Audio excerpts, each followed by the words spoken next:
You're listening to The West Wing Thing with Joshua and David. Except you're not. You're not. We're doing something different this week. We're the Mayor Pete thing this week. We even have a new song.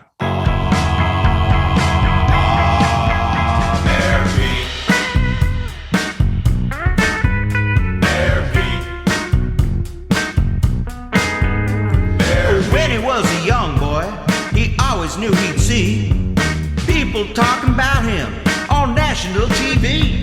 Mayor Pete. He's thrifty with $1. Mayor Pete. He's a Rhodes Scholar. Born in Indiana, bombed Afghanistan. Mayor Pete. But had I known he'd get a cabinet position, I'd have fought the Taliban instead of being a musician. Mayor Pete. Throws grenades like Tony Romo. Mayor Pete. He's my favorite homo. Born in Indiana, bombed Afghanistan. Born in Indiana. You can keep your healthcare plan up. Mayor Pete.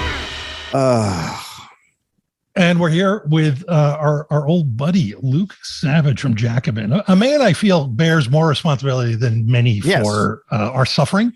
100%. Although we took a week off last week, Luke, and I went home to Philadelphia and didn't watch The West Wing for a whole solid week. I made a mistake. No, I started watching The West Wing. Oh, no. Yesterday, and I was watching it, and I was like 5 minutes in, and I was just like, this is so fucking bad. And then I was like, oh my God, wait, I don't have to watch this. I got 5 minutes in though. Josh, it sounds like you're describing like the setup for like one of those YouTube videos where it's a lifestyle experiment where somebody's like, I stopped drinking alcohol and I went for a 5K run every day for a month. And I saw what happened. It's my skin cleared and I felt happier. And it's like this is the Beltway liberal equivalent of doing that. It's kind of true. Although Aaron Sorkin managed to make the news while we were gone a little bit with his dopey Lucille Ball movie, which I haven't hopefully we won't have to cover it. Yeah, he said some dumb things about casting and oh, good. Yeah. It's only a matter of time before he's on Bill Maher, though. Yeah, exactly. Why has he ever been on Bill Maher? I'm sure he has. He had to have, right? He'd be like the ultimate guest, I would think. Somebody tweeted at us the other day that we have to watch the Bill Maher on Cuomo episode. I didn't even know what that meant, and I'm like, why? And this was to the West Wing thing account. I was like, why, if you enjoy our show, which I would think we mean you like us to some degree, why would you want to no, man, we do enough. Yeah, that Bill Maher is actually, Bill Maher talking to Chris Cuomo. That just Jesus Christ. That to me, Bill Maher is a step too far. It's the thing I can't watch because he makes me crazy.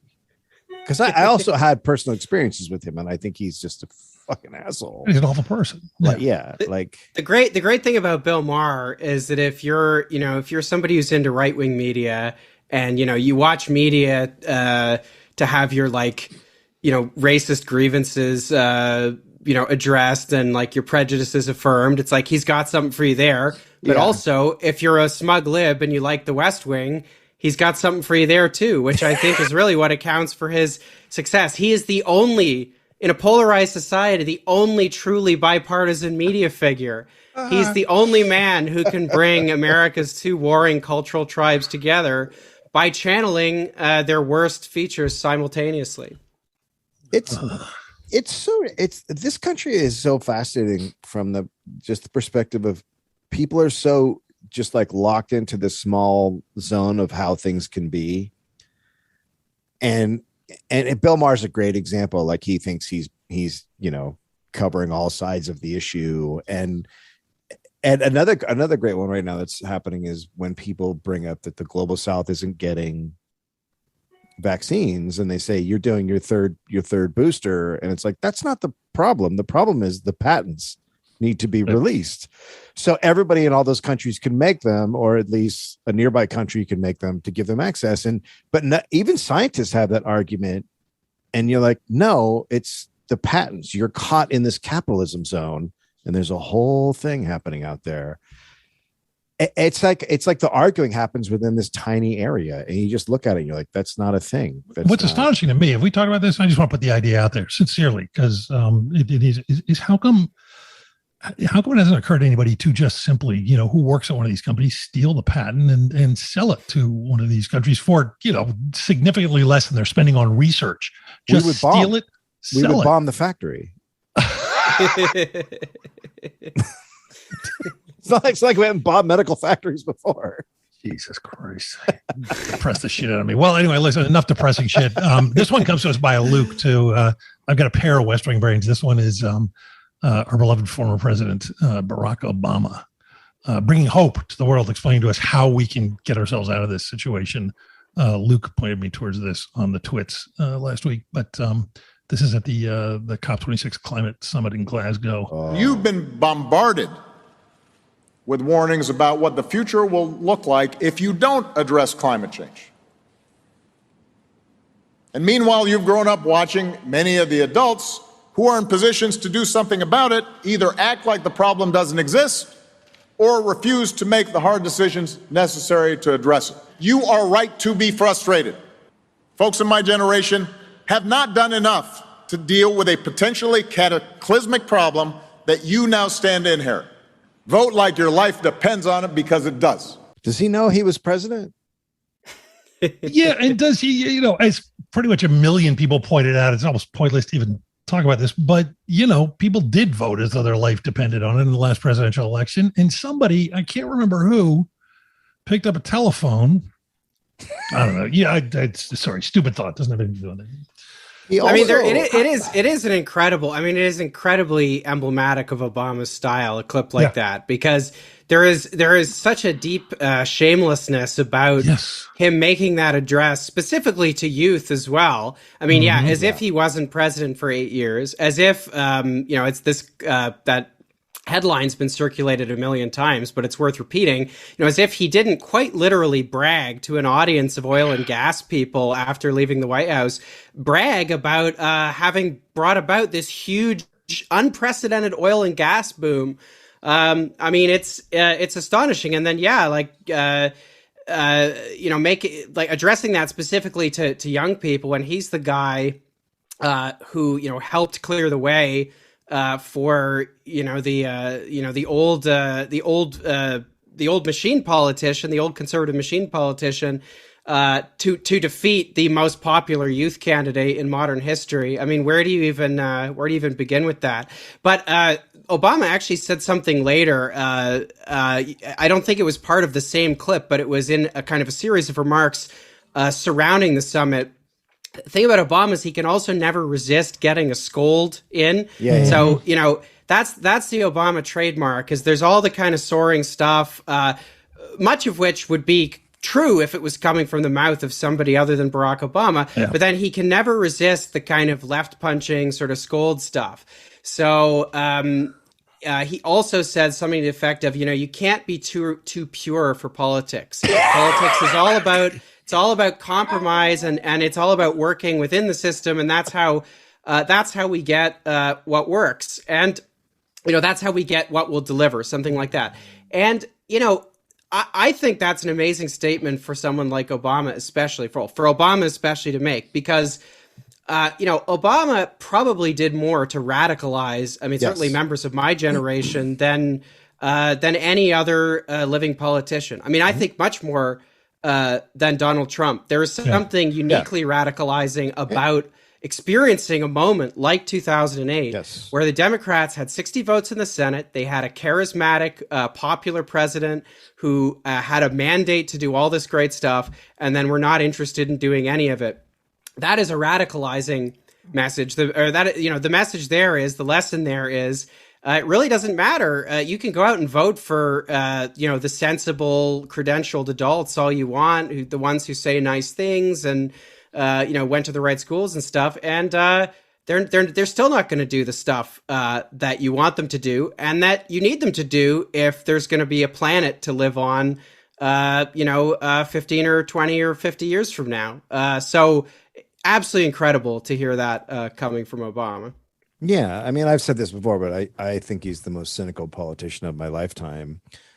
He's just promoting the brand there. Yeah, look, he's just doing Freebird for the kids. Yes, that's all that is. But Freebird is now just pure 100% gaslighting. Like he is just gaslighting, and he it's up to really you. Doesn't care. He really doesn't care about really anything. Show me something he cares about. I don't think he cares about anything except now just living his life. Like he's a retired celebrity, and it's so crazy and arrogant and evil to go to something like COP26 and make those speeches when people are right now. And I don't know how many people out there are aware of this, but there's a lot of people that are like, oh, democracy's not going to work for this. We have to do something else. That's now where we are. People watch what happened at COP26 and they go, do I have to start breaking things? Like I've talked to many people and they're in the fucking suburbs and they're thinking that like it's breaking, everything's breaking. And it's because Obama's going out and still giving fucking speeches like that. And then Biden is giving up 300 leases in the Gulf of Mexico the day after saying he's going to help with climate change. It's like people aren't going to buy into whatever the fuck you're selling. They haven't been for a while, but at some point they're going to go, well, we have to do something because we're all going to fucking live on an uninhabitable planet. It's very crazy. Yeah. I mean, I get it, and sort of a weird segue into my other West Wing brain that just was emblematic of the kind of thinking that people like Obama depend on. We may even have talked about this offline, Dave. I can't remember, this is several days ago, but George Takei, who's kind of a resistance hero. Haven't thought about him since 2014. God. I had looked at George he's a real throwback to the Icon has cheeseburger era of posting. Oh, did George? No, he was pretty active during Trump. My favorite was he suggested that Tulsi was a Soviet at one point when she was criticizing Kamala Harris. But the dude's got millions of followers. They're all my sense is they're all sort of like older, they're boomer liberals. And he put something up because, we're dealing with this thing where like Biden, the only person more unpopular than Joe Biden right now in American politics is his vice president, Kamala Harris. And, we can make a list of why that was obviously going to happen and why we told you that was going to happen. And we're telling you what's going to happen soon. But rather than address any of this is amazing. So he tweets this out. This guy with millions of followers. He could be going, hey, let's, put some pressure on these guys to maybe do better with that infrastructure bill. Maybe kick, there's a million things he could be saying. He goes, Bill Clinton dipped to 37% approval at one point in his first year. He came back strong as the economy did better. So too will Joe Biden. Have faith. What? Have faith, friends. What? Have faith. What? That's how you engage with politics if you're a fucking liberal. I love that. The closest like analog to like that way of engaging with politics is like rare. If you're the fan of a sports team, it's like let's say you're watching like a hockey game and your team is down in the third period and you cite some arbitrary statistic that's like actually there's like this other example where a team was down by 3 in the third period and they came back and won. Have faith. Like it's just a purely like spectacle driven way of engaging with politics. Like what is my personal stake? What is anyone's personal stake supposed to be in the approval rating or disapproval rating of a president or vice president? Right. It's just that now like this stuff has been debased to the point where like if you're a certain kind of political partisan, you just like are emotionally invested in like the narrative arcs of the figure, like the characters on your chosen team. It's ridiculous. It's And someone else did a poll of Obama's approval ratings amongst, different demographics. And of course it was what you'd expect. Old people like him, and the younger gets, the more they're just like, oh, fuck yourself. I don't know. I just watching this shit where they're all upset about his approval ratings, and then they say it's going to get better, and it's just like, just give people. How many times do we have to say this? And even when you say just give people shit, he gave parents the money for it's shit. You just get the tax credit divvied out. Cured child over months. I was about to say child pornography. He cured child poverty. Actually, or pornography, one or the other. I remember I just saw some stat fucking floated by. It was like Denmark has like a 4% poverty rate. I'm just like, does anybody understand the country we're fucking living in? Like the liberals drive down the streets. I was in Sacramento a couple weeks ago doing a show. There's fucking garbage everywhere in America now. There is garbage everywhere. It looks like a fucking dump. And it wasn't like that just 10 years ago. And yet everybody seems to be fucking okay with it. It's the craziest shit to be a part of. And they're talking about this shit like his approval ratings. He's doing this. And it's the biggest bill ever. And you're like, everything is shit. I actually, and I'm not kidding. I'm gonna challenge you there, Dave, because they're not okay with it. They blame the homeless. Okay, absolutely. Yes, and let's be clear, if these fuckers turned around and started having faith in the homeless and started blaming their politicians for the shit we're dealing with, we might be dealing with a different situation. That's all I'm saying. Yeah. Oh, absolutely. Well, fuck the homeless, just change it to, go after, punch up people. Well, I mean, the whole debate around, the whole kind of meta debate around the reconciliation fight and the Biden agenda, really speaks to something that David Sirota, I thought, articulated really well recently, where, which is something that, I've long observed, but I don't know if anybody had put it quite this kind of starkly. David said something to the effect that, there is a radical disagreement here. There's two different kinds of the two different ways of orienting yourself towards something like the Democratic Party really speaks to a radical disagreement here about what like being a good citizen is. If you're somebody like David Sirota, if you're somebody like any of us, presumably you think that your job as a person, as a citizen, whatever, is to, have political values, have political beliefs, and then try to make those beliefs and values be represented in political institutions in some way, and holding politicians, accountable, who are supposed to be representing you. And if you are the like blue checkmark brigade on Twitter, like Democratic Party media surrogates, that kind of thing, those people do earnestly believe that their job is to go to their own electorate and explain why, no matter what happens, it's the best of all possible worlds. Right. Like their job is to play like late capitalist Professor Pangloss. It's like, hey, it could be worse. The other guys could be in charge. In real dollars, the bill is actually, it's bigger than, it's twice as big as the New Deal, which was a thing that happened in a country that had like hundreds of millions fewer people. And didn't adjust for inflation either. So yeah, don't get me started on what's wrong with that. More people listen to Britney Spears than the Beatles thing. It's like right, exactly. Mathematical reasons for that. You fucking idiots. Yeah, right. But so that is how like a lot of people feel, and I guess the most charitable, some of this stuff is just because people have built careers on it, of course, but I think like the most charitable reading of some of it is that like people are just so scared of like the Republican Party, of a Donald Trump second term, whatever, that they've hitched all of their hopes not to an agenda, not to any number of things, voting rights, Medicare expansion, universal health care, literally whatever it is. They've just hitched it to the electoral fortunes of the Democratic Party, and by extension, the personal fortunes of individual figures within it, who they've decided are the only thing standing between us and fascism. And actually, that's probably it might be a good segue into the movie.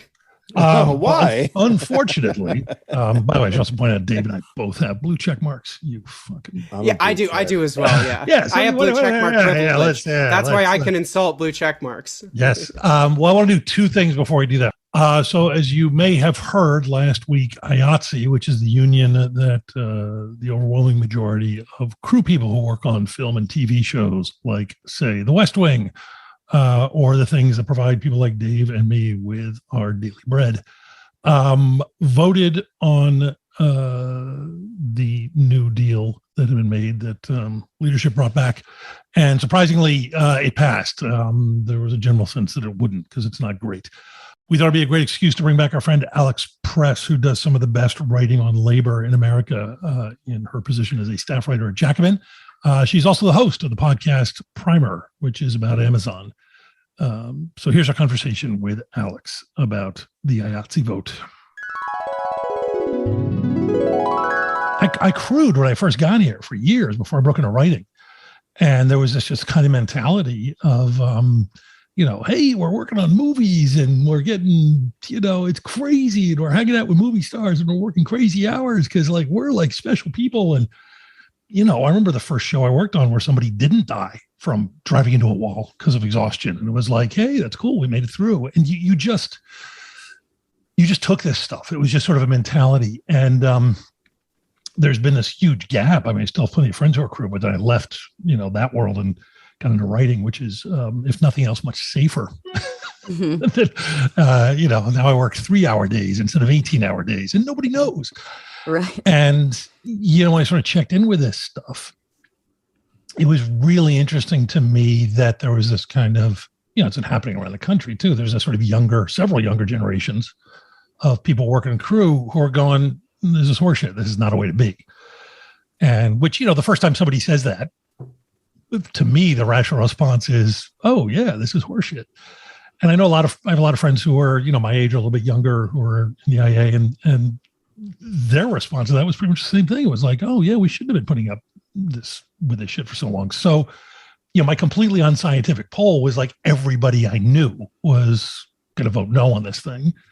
And then you watch leadership come back with this really bad offer.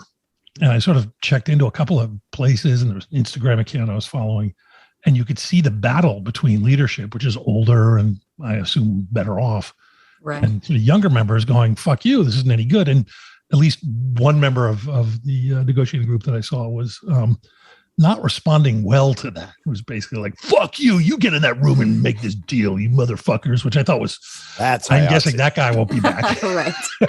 Right. I mean, IATSE is, it was shocking that they even went to the strike authorization vote, right? Because IATSE, sort of is famous. Several unions are like this, but IATSE is certainly one of them, that you can't even say the word strike, right? Like, correct. I remember I first started writing about IATSE because some members reached out to me in late July.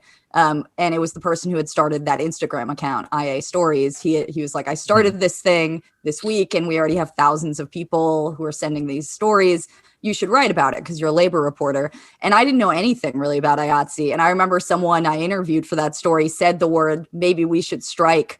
And then they emailed me and said, you know what, actually, can you take that quote out if you're going to use it? I know I'm going to get in trouble or something like that. I'm really not supposed to say that. And I said, sure, fine. I wasn't going to use this anyway. But it was really noticeable to me how, on edge people were about that word.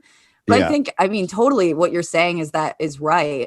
That like over the past 6 months, membership just moved, right? They actually started having very different expectations of what work should be. And part of that is about the pandemic. And part of it is about, this sort of sense of sacrifice or like different expectations going forward. There's also just a tighter labor market. So people know they could take other jobs. So they're sort of like, you know what, I'll either make this job better or I'll leave the industry. So that's all part of it. I can tell you my one big IATSE story. I was working on Talking Dead for a while, and we weren't unionized as writers. I was also on air, considered on air. I would do the rehearsals in Chris's place or the guest place, and so I knew that the show, I was non-union. Some guys were union. It was a union shop. So I went to SAG, I went to AFTRA and I said, hey, this is happening. And if they'd come in at that moment, you can immediately flip the show, because if you go in on a show in the middle of a production, they have to flip it to all union. It's just too costly and too much of a nightmare. After never responded. They didn't care. And then I talked to the line producer about IATSE, and he goes, let me tell you my IATSE experience on the last show I was on. And it was something like the dating of 50 women or some crazy weird show. And he goes, every Friday, the IATSE leadership, one of them would come down, and we'd hand him an envelope of about $10,000 to $25,000 to not make the show union. That's IATSE leadership. And that's old school. Allegedly. A person told me this story, but that's old school union leadership. That's like the shit that used to be done. And that's forever colored my view of what they are. Sure. Yeah, that makes sense. I mean, I think it's also interesting, the story you said about sort of older generation just put up with it versus younger generations aren't. When I was starting to read up on IATSE's history, I think one thing that's noticeable that people aren't quite clear on is that, film production hasn't always been like this, right? Actually, IATSE had contracts with strong 5-day work weeks with heavy pay increases for night work and weekends. And they actually gave that up in a very contested concessionary contract in 1989, right? Which obviously was an era of labor decline. Unions were accepting concessions all across the country. And IATSE was no different. And so in that contract, membership actually voted it down on raw numbers, very similar to this contract just now, the basic agreement, which the majority of members did vote down, but it passed anyway. So in 1989, it was 52% said no. But because IATSE has that electoral college style delegate system, it passed anyway. And so that's really where those changes started intensifying, where now people think this is how it's always been. But in fact, it's still relatively recent concessions. I mean, 40 years ago that this happened. And so in a way, actually, the younger members who are saying, you know what, we need to change 30, please, 30. Yes. Yeah, good point. Yeah. Okay. Sorry. In a way, there, youngster. I have a tendency to do the opposite and say it was like 10 years ago. So I was trying to overcompensate for that. But I just think it's important that members are actually thinking back to something that was, in fact, how things were in the past. Not that things were perfect in earlier decades in the film industry, but this idea that you don't get weekends, that you can work 20 hours a day, all of those things are things that were agreed upon in the past, that were shifts that were made. Yeah, and that can be changed. And then has it always been this electoral college system in the union, the vote? As far as I understand, yes. But I think an important thing to think about is there was a comparison here to the Teamsters, where the biggest contract in the country for a private employer is at UPS, covers like 250,000 people, actually probably more than that now. And in 2018, it was contested. It was being negotiated, and the majority of members voted that down too. But the Teamsters have a rule called the 2/3 rule, where it's very boring and I won't go into it, but a contract can be enforced anyway, despite the majority voting it down. And so what the members did was at their convention this year, they took out the 2/3 rule. So that's no longer how it works. And so I would imagine that at IATSE's next convention, something similar might happen, right? Where members are just going to say, this system makes no sense at all. And so that's possible that going forward, this is not how it's going to work. And I think that's what should happen because it's so obviously stupid. Well, it's a firewall, right? They put in a firewall to stop exactly this. Yeah. Although, I mean, there have been differing, it seems to have settled on the story I've been hearing consistently for a few days now, at least, is that it was a slight majority yes vote. However, and tell me if I'm wrong, however, here in LA, it was a slight majority no vote. Is that correct? It's not quite correct. So there were actually two contracts being voted on. The basic covers like 40,000 people. And then there's something called the Area Standards Agreement, which covers like 20,000 people. And the basic is mostly, the Hollywood locals that you're thinking of. Mm-hmm. And that is the one that sort of sets the standard. Like the ASA is actually pretty much just copy and pasted from whatever the basic is. So that's really the important one. And that one was voted down by a slim number, right? But the majority did vote no, the majority of people who voted. IATSE, in their sort of public communications and press releases, combined the numbers for both of those to show that actually a slim majority voted yes. But that's not how it works. It doesn't make any sense at all. And partially they got away with this because so many reporters writing about this don't understand what actually is being discussed here. So wait, so did the basic get voted down? Or? Yes. So the basic got voted down, but it passed anyway. Whereas because of this system. Whereas the ASA did, in fact, on raw numbers also pass. And it got voted down, but it got in because of the Electoral College. That's the basic, Okay. And then who else outside of, we live in LA, we work in film and TV, nothing else really exists except for us to write about on our stupid shows. So outside of us, who are these other people who are in IATSE? I mean, obviously there's some theater people in New York and Chicago. What are the other? Yeah, I mean, the ASA covers productions all across the country. Not every production, but a lot. So like Georgia, for example, has a ton of production happening there. And in large part, this is about like tax breaks that states are giving film and TV industry to bring them to their states. Yeah. Georgia has seen a lot. And obviously all sorts of states have here and there. So, but it's film and TV people. It's not. Yes, it's film and TV. Yes. And is New Mexico covered by? Yes, they're under the ASA. That's exploded, I know, for production. Yep. And that's, of course, where Rust was being filmed. And so I think it's noticeable that one thing I wrote when I was writing about sort of the result was that the biggest IATSE local that's covered on these contracts is Local 600, the cinematographers. And that was Helena Hutchins' local. Right. It was also Sarah Jones's local, who was killed on set in 2012. And they actually rejected the contract. So they voted no. And it just seems to me relevant because I certainly spoke to members who said, you know what, I was going to vote yes. And then the thing on the set of Rust happened and I'm voting no. Now's the time. That definitely Rust is an interesting one because Alec Baldwin is a producer.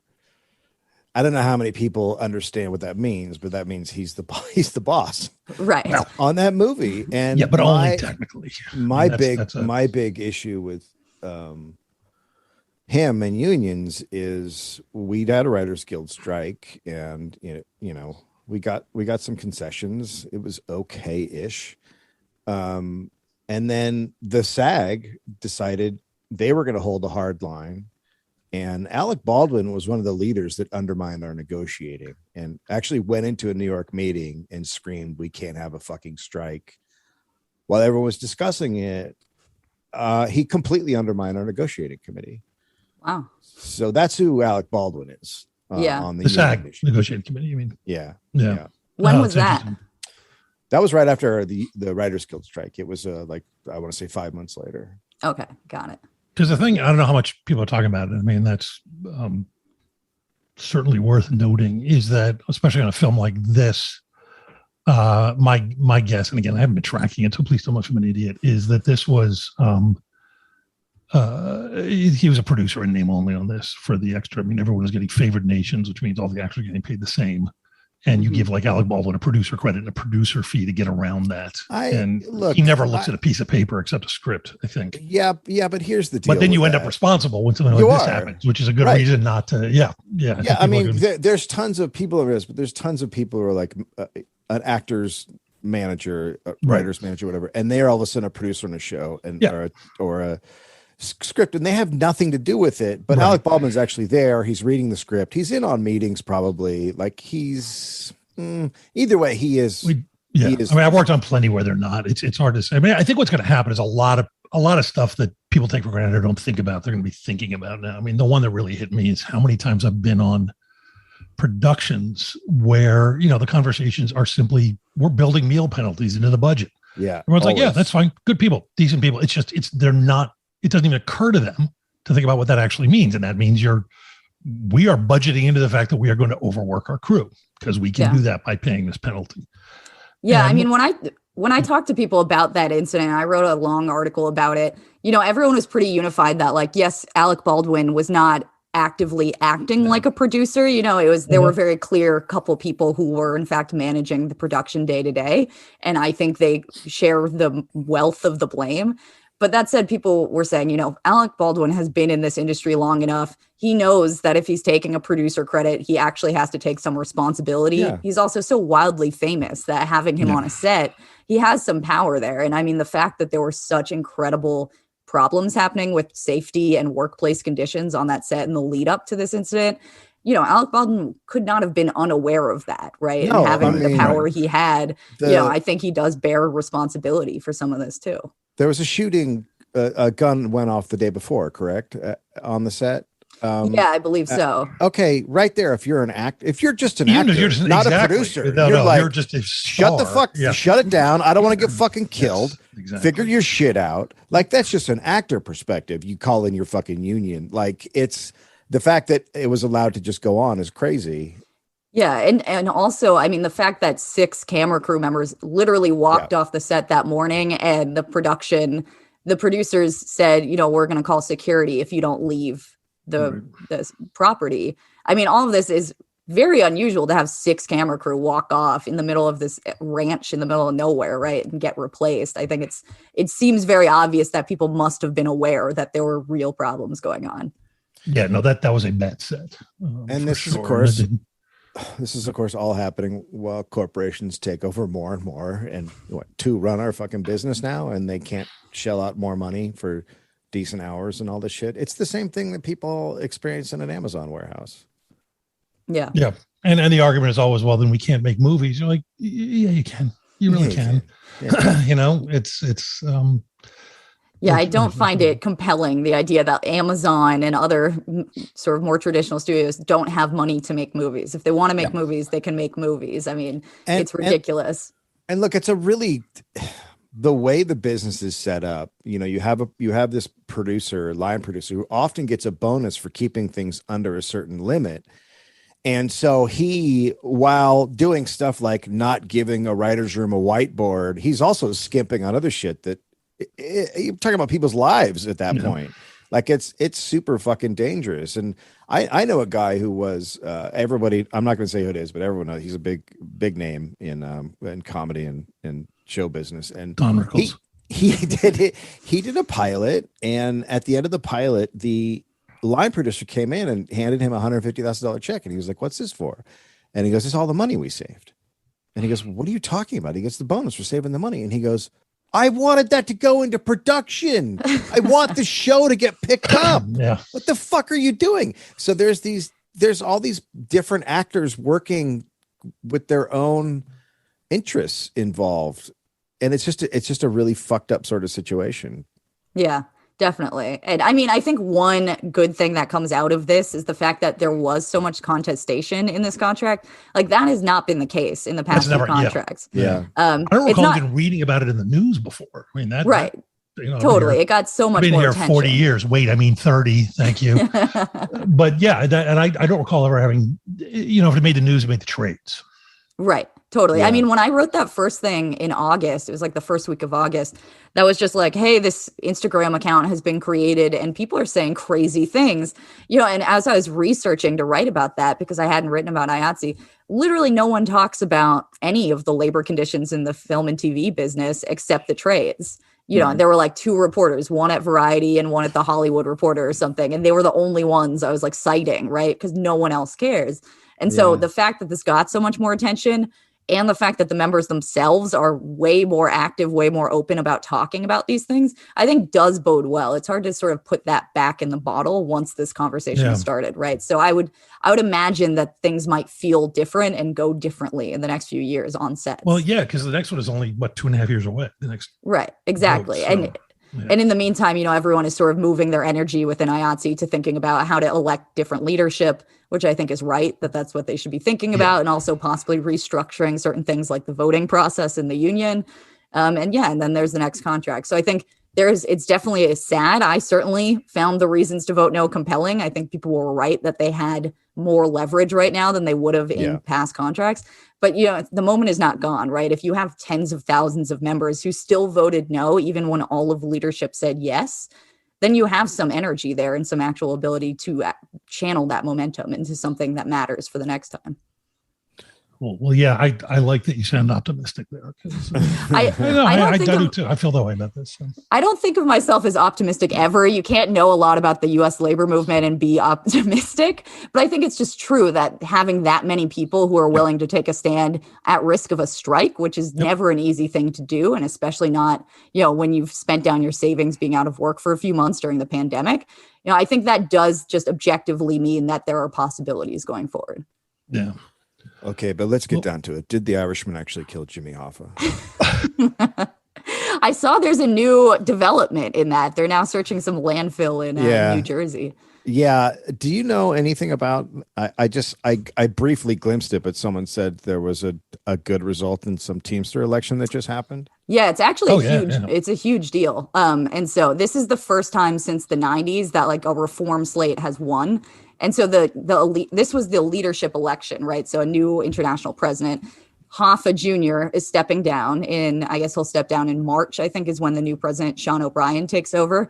And so this was the reform back slate, right? There's like a very long-standing reform effort in the Teamsters called Teamsters for a Democratic Union.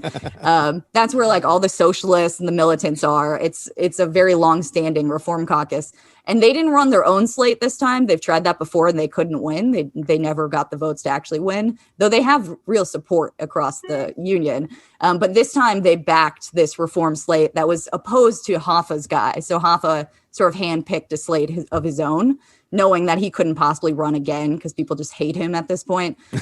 But so his guys lost, which is a huge deal, right? I mean, so the guy who won his slate has said they're willing to actually prepare to strike UPS when that contract is being renegotiated, that they are going to take seriously organizing Amazon. The guy sort of ran saying, Hoffa's people have given us shitty contracts and we need to do something different. So he's not like a socialist. He's not super, sort of left wing or anything like that, but he is certainly not Hoffa's guy anymore. He once was, and they actually had a falling out. But it is a very big deal that Hoffa's handpicked guy did not win. So it is, again, another sort of bright light that I wouldn't say it's a done deal that things are going to be great, but certainly they're way better than if Hoffa's guy had won. It's all fine until Hoffa the third comes along. That's right. That's right. Well, Alex, thank you so much for that update. I knew you knew more than we do. We just work here. I'm always happy to talk to you guys. We would love you to come back sometime for like a regular episode, but that means you have to watch another episode of The West Wing. I know. Yeah, I'm glad you're giving me like a several-year break in between episodes. Hey, we've got a 2-week break, and it's just I feel so refreshed. But seriously, thank you. Really appreciate it. And we're back from that. Hey. And the other thing is I got a sake bomb this week. Everybody read, we don't need to cover it. There was that amazing CNN report last week about what a fucking catastrophe Kamala Harris has been. And so that article was it was an amazing article. David and I was in Philly, and David and I were just texting back and forth little segments of it. But the one that leapt out of me, the one I couldn't stop thinking about, and the one this sort of pertains to. Here's a quote. The vice president is often on guard for those double standards herself, but the concern is high enough that an informal network of outside advisors, many of whom are veterans of Hillary Clinton's campaigns, has come together to both point out inadvertent bias in Harris coverage and attempt to better amplify the work Harris is doing. Inadvertent bias in Harris coverage. That's the thing. You've got this catastrophically unpopular vice president who was appointed to the job weirdly after she had to drop out of the primaries because she couldn't even crack 3%. Before the first one. It'd be like making Jeb Bush the VP. And their concern, the thing they think that their concern is inadvertent bias in her coverage. Not what can we do to fix her or to deal with the situation, but how can we get the media to talk about it in a way that we can't spin as being sexist or racist. And by the way, let me just say, of course there is sexism and racism in the coverage of Kamala Harris. But I also don't like her because, when I lived in San Francisco, she beat the progressive DA. I've never we listened to the West Wing thing, Dave. We know your excuses. But her policies from beginning of her career till now are fucking horrendous. Yeah. And she also doesn't believe anything. And she's gone on camera and basically said she doesn't believe in anything. The debate question, ha ha ha. No, we know this.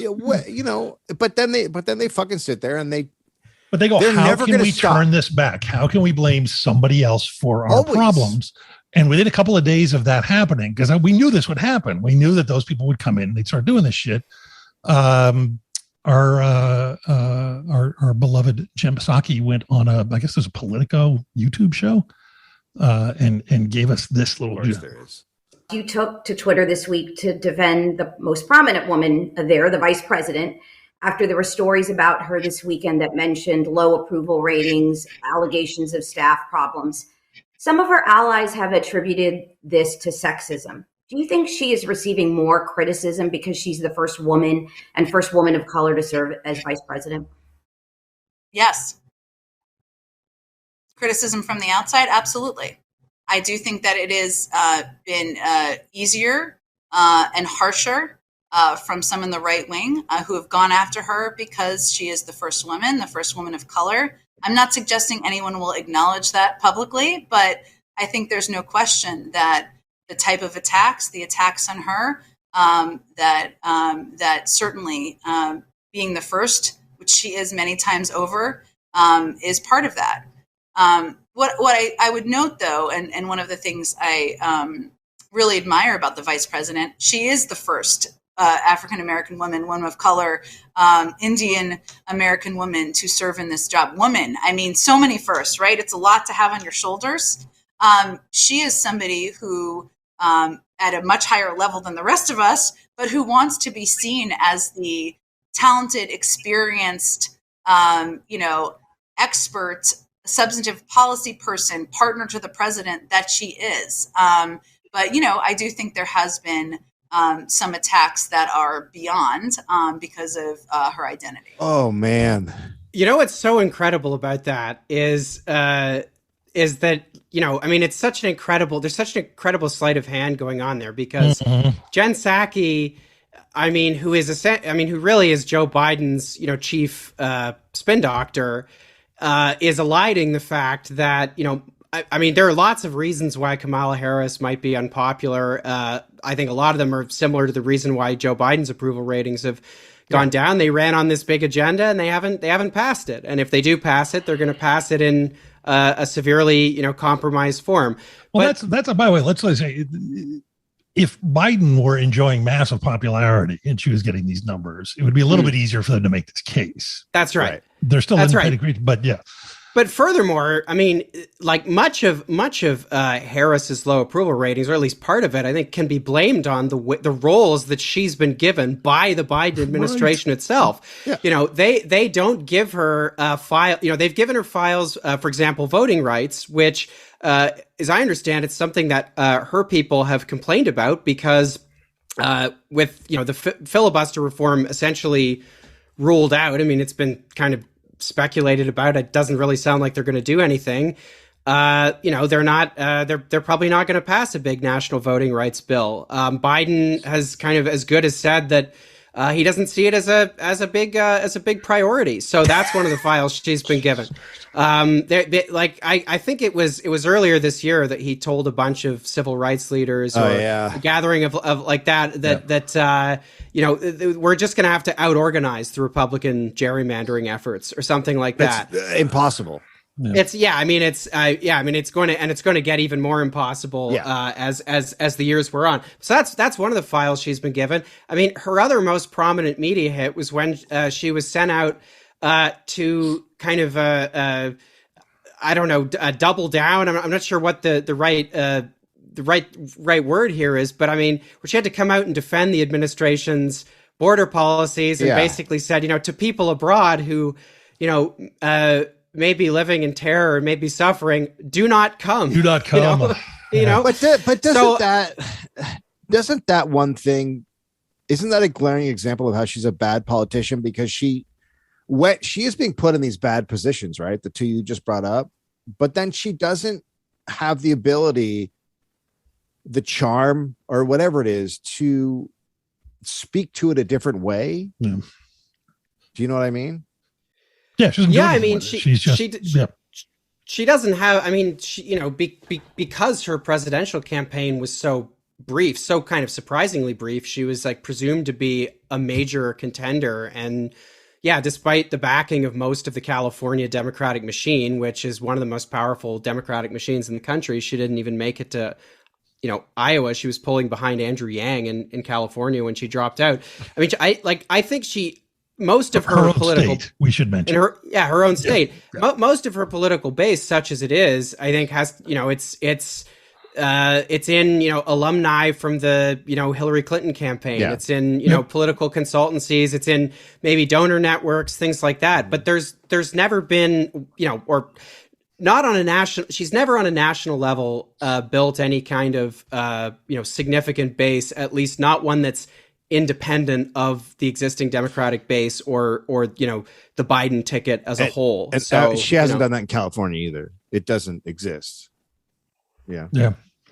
And also just the irony of a woman, a black woman being selected to be vice president by an old white man and acting as if that is some incredible achievement for women.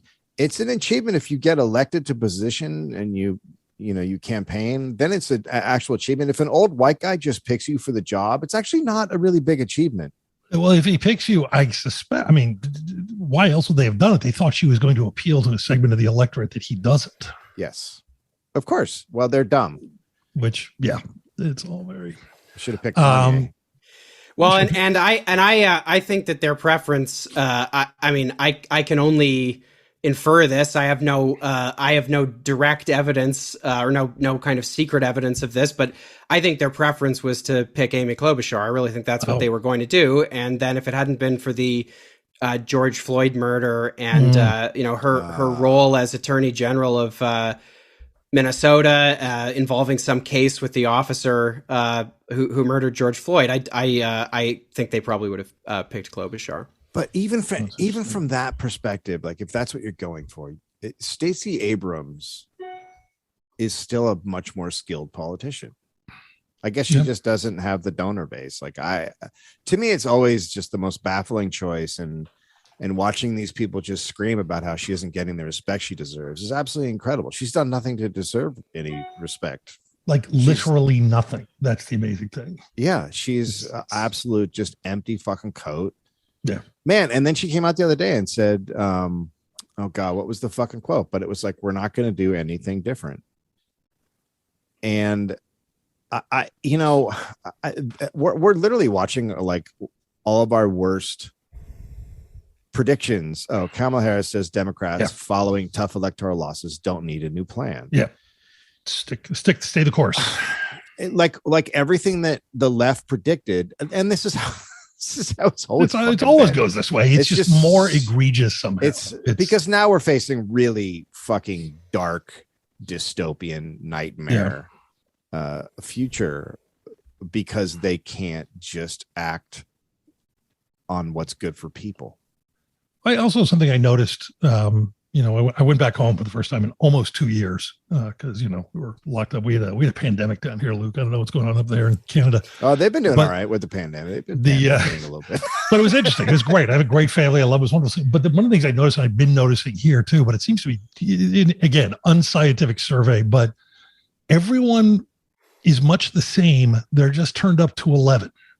And luckily, in my family, my friends, that's not a bad thing. But I started looking at that in terms of politics too. And it's like, yeah, that's what the Democrats are doing. That's what everyone's doing. They're just turned up to 11. The Republicans are now out there going, we're going to replace you with Nazis as soon as we get enough votes. And Democrats are going, cool, we're going to stay the losing court. I mean, they're just amped up versions of themselves.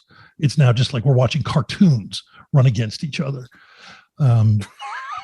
And by the way, and here's how you segue, young man. Well, hold on. Before you segue, I'm going to blow your segue. I need to ask Luke about what the response to Vancouver is in Canada. And I don't mean from a how do we help these people perspective. I mean from the, oh my fucking God, what's happening perspective. Because what you're seeing in Vancouver, that's going to happen to California. And it's going to happen within the next 30 to 40 years. From Sacramento down to Los Angeles is going to be a giant lake. It's coming. It's happened in the past. It's going to happen here again.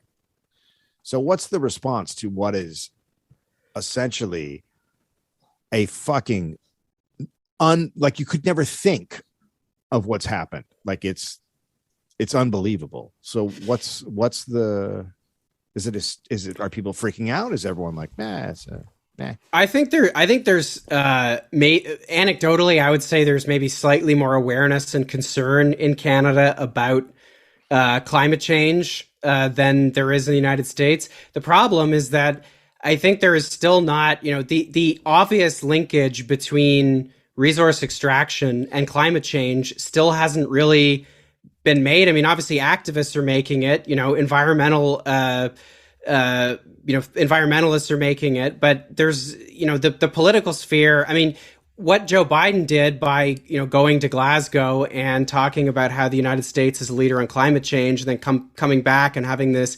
historically large lease auction. Yeah. I mean, that's very much the model of something like the Trudeau government in Canada. Trudeau talks a lot about being green and all that kind of stuff, but he nationalized the Trans Mountain Pipeline to make sure it would get built. Canadian economy, is oil. More than the United States really is a resource extraction based economy, and particularly in the West. And so, it's we have yet to have the necessary confrontation with those industries and the political systems in individual provinces like Alberta and British Columbia, where there are where there's a lot of oil. In BC, it's with liquid natural gas projects, and in Alberta, it's with the oil sands. The political systems in those provinces have really yet to show that they are able to confront these industries, and the federal government hasn't done so either. So, yeah, the situation's not great. Maybe slightly better. People are certainly appalled by what's happening in Vancouver, just as they were appalled by they're appalled by wildfires and other things that happen every year now. But the kind of urgency that we need just still isn't there. Okay. Good. It's good to hear. But it speaks to actually what Josh was just saying about all of this, which is the kind of how do I put this?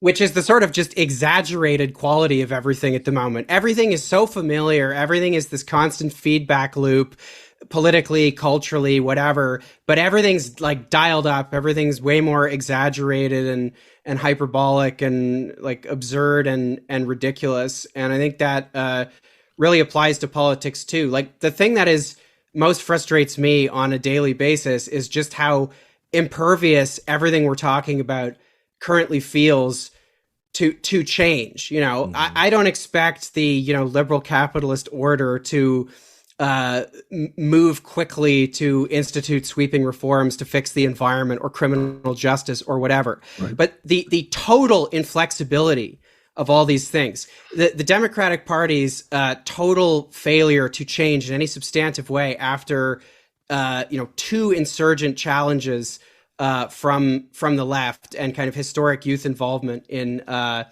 electoral politics, the total failure to see any meaningful criminal justice reform when you have unified Democratic Party control of the American federal government after the largest mass protests in modern history. The list just goes on and on and on. The system you think is that so thing where impervious. They lost to Donald Trump might have caused them. Right. Yeah. Hold on. That was Russia. Yeah. Hold on. Right. But the system is so impervious to popular pressure. It's so unreceptive to kind of how people actually feel or what they actually want. Yeah. It's important, if you want to feel any optimism, it's important to remember that, what the political system does and doesn't do is so, and also I think what the cultural ecosystem, this applies to the cultural ecosystem as well. What those things do and do not do are hugely unreflective of what people actually want. It's just that we don't have the level of organization that's required in order to shake all of this decrepit political and cultural infrastructure, or whatever you want to call it, from its complacency. Yeah, and I mean, look, marching around on a Sunday with pussy hats on, it doesn't fucking mean anything. Like, this is, if you want to save everything, it's time for direct action. It's not going to happen any fucking other way. Nothing else is going to happen. And you're like, what does that mean? That means like fucking surrounding coal plants and shit like that. Like, it's time to go to the thing. It's here. It means doing what the John Deere workers did. Yes. You know. Yeah, we got to fucking. It's the politicians aren't going to do anything, and they're going to keep doing the same shit. They're going to keep giving us Kamalas and Bidens and Mayor Pete's. Yes, I was going to say, and the big. God damn it! Let me do the transition. I'm okay. Everybody's tried. Everybody's failed. Dude, let's toss a coin.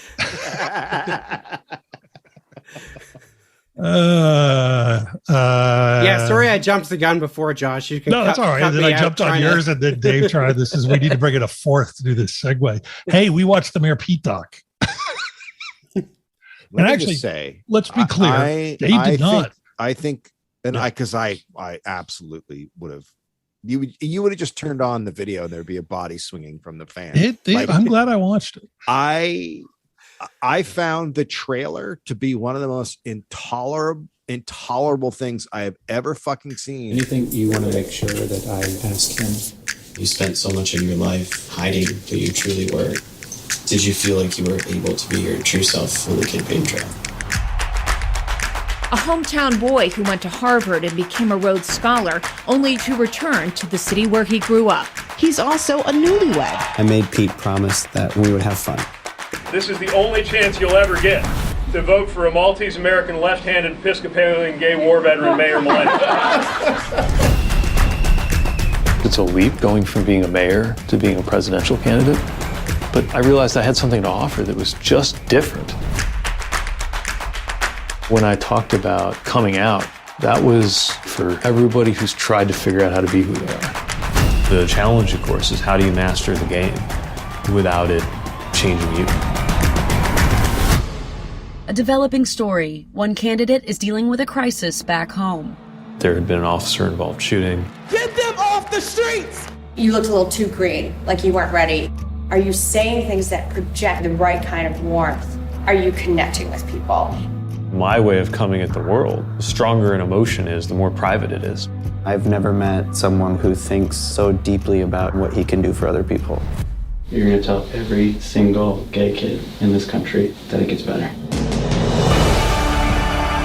You're looking at someone who, as a young man,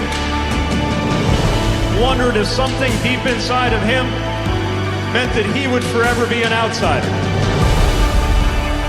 And now you are looking at that same young man, happily married, asking for your vote for President of the United States.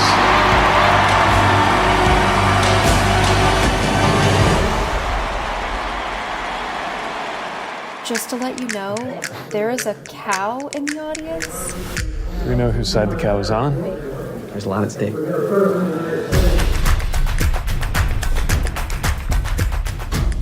And I will never get over the fact that with the way the world is today, the answer from a bunch of people in America's second biggest party, or maybe biggest party, I don't know, is how about a gay guy? But not many, I think, is the thing. And I think, and here's the thing. And so let's make this clear, because we call it Luke, because Luke has actually read how many? He wrote one book, right? Or has he done more? Mayor Pete. He's written two. He wrote Shortest Way Home, and then the one that I read and reviewed recently, which was Trust America's Best Chance. Is Shortest Way Home about coming back from the war? It was his that was his like presidential campaign book, a sort of memoir, like pre-campaign. So yeah, it just kind of had all the stuff about his time in Afghanistan, his time being mayor, his upbringing, that kind of stuff. Did Obama write a book before he went on the campaign trail the first time? Yeah. So that's the model now. That's the wasn't Audacity of Hope, or was it the one about his? Was that before? Or the one Obama wrote Dreams from My Father in the 90s, that's the one. And then he wrote The Audacity of Hope, I think in 2000, or came out in 2007, I think. Okay. So anyway, what we did is Luke and I watched the Mayor Pete doc, And Dave did not. And I thought it would be fun to, I don't know what it is, to mansplain it to him. to kind of dollop him through it, if you will. But it's, and we can sort of sum up at the end, but I think I understand your reaction to the trailer, Dave. Mm-hmm. I watched the film with my sister and her wife, who's been on our show, Susan Sachs, and one of their daughters. Crazy lefties. Crazy lefties. And my niece was not at all interested in watching it, and I said, "Give it a shot." How old is she? She's in her mid to late 20s. Okay. And she not only stuck with it, she enjoyed it. And we had a browsing conversation afterwards. But it is fascinating because it's not. Here's my understanding: it is not like Democratic Party hagiography. It was not. There was a couple of filmmakers. They started following them very early on, and while they do go out of their way not to show you some of the darker shit, they also show you some stuff that's pretty, I thought, if not revelatory, at least astonishing. And I can't imagine Mayor Pete seeing this doc and having approval over it. Would you agree, Luke? I mean, and we'll get into those specifics. But what I thought was really interesting is, first of all, no actual politics are ever discussed. I believe the word policy comes up 3 times. Jesus Christ. Yeah, I mean, that's the thing that's so amazing. And I'll have a review of the film coming for Jacobin soon. And this is one of the points I make in it is, in the world of a film like this, I mean, as in the world of, mainstream Democratic Party personality politics, policy and like being a wonk, whatever, it's just a personality trait. Like, it's not really something you do. It's just like, it's like when you play like D&D and you have like, like Mayor Pete has like, yeah, right. He has like, +3 Episcopalianism, +2 left-handedness, +5 millennial, like, and then, I don't know, presumably like +10 wonkery or something. Like he's, like everything that could be political is all filtered through the prism of Pete's personality and his kind of inner, dramas, his inner struggles, that kind of stuff. And I agree with you that the result of this film is not necessarily, I don't know how effectively it works as hagiography. I certainly think it is. I think the director and the people behind it really like Pete and find him interesting, and I think they see his trajectory as one that's supposed to be inspiring, and I think they're inviting us to celebrate it. I just think that there are limits to being able to do that. I don't entirely agree. I feel like there's moments that kind of give that up, but let's walk through it. I thought the by the way, one of my favorite lines, my niece said, his bus looks like gentrified Brooklyn. It does. It looks sort of like a coffee shop. One of the things I'd heard, they don't openly address it in the film. They just sort of show it happening. Apparently the filmmakers got nowhere when they would sit down with Pete and ask him questions. They would just get the rote answers. And finally, they stumbled across the idea of like, let's have Chasten, his husband, do this. And ask him the questions or answer the questions? Ask him the questions. Oh, okay. Yeah. And I will say this, and things do turn at a certain point. You will come out of this with a tremendous amount of sympathy and empathy and affection for Chasten. I like Chasten. I feel so bad for this guy. And and I also want to say, and we'll get into why later. I said this already on Twitter. I said it to Dave or the text I did not explain. I was wrong about Mayor Pete. I was wrong. And we'll get into exactly what that I was wrong about in a little bit, but I was catastrophically wrong. But here at the very beginning, this is Chasten sitting down to talk to Pete. I just love this line. So I gave Jesse some questions that I'd really like for you to answer. And maybe they'll make it, maybe they won't. Don't bullshit us, Peter. Okay, that's the Don't bullshit us, Peter. Chasten saying that? Yeah, that's Chasten talking to Pete. But they were with him early enough on that they see him in his office as the mayor, and which is suddenly dawned on me, hadn't the show gone off the air by the time he had been born? Anyway, his first shot of him is in his office. He's signing a bill.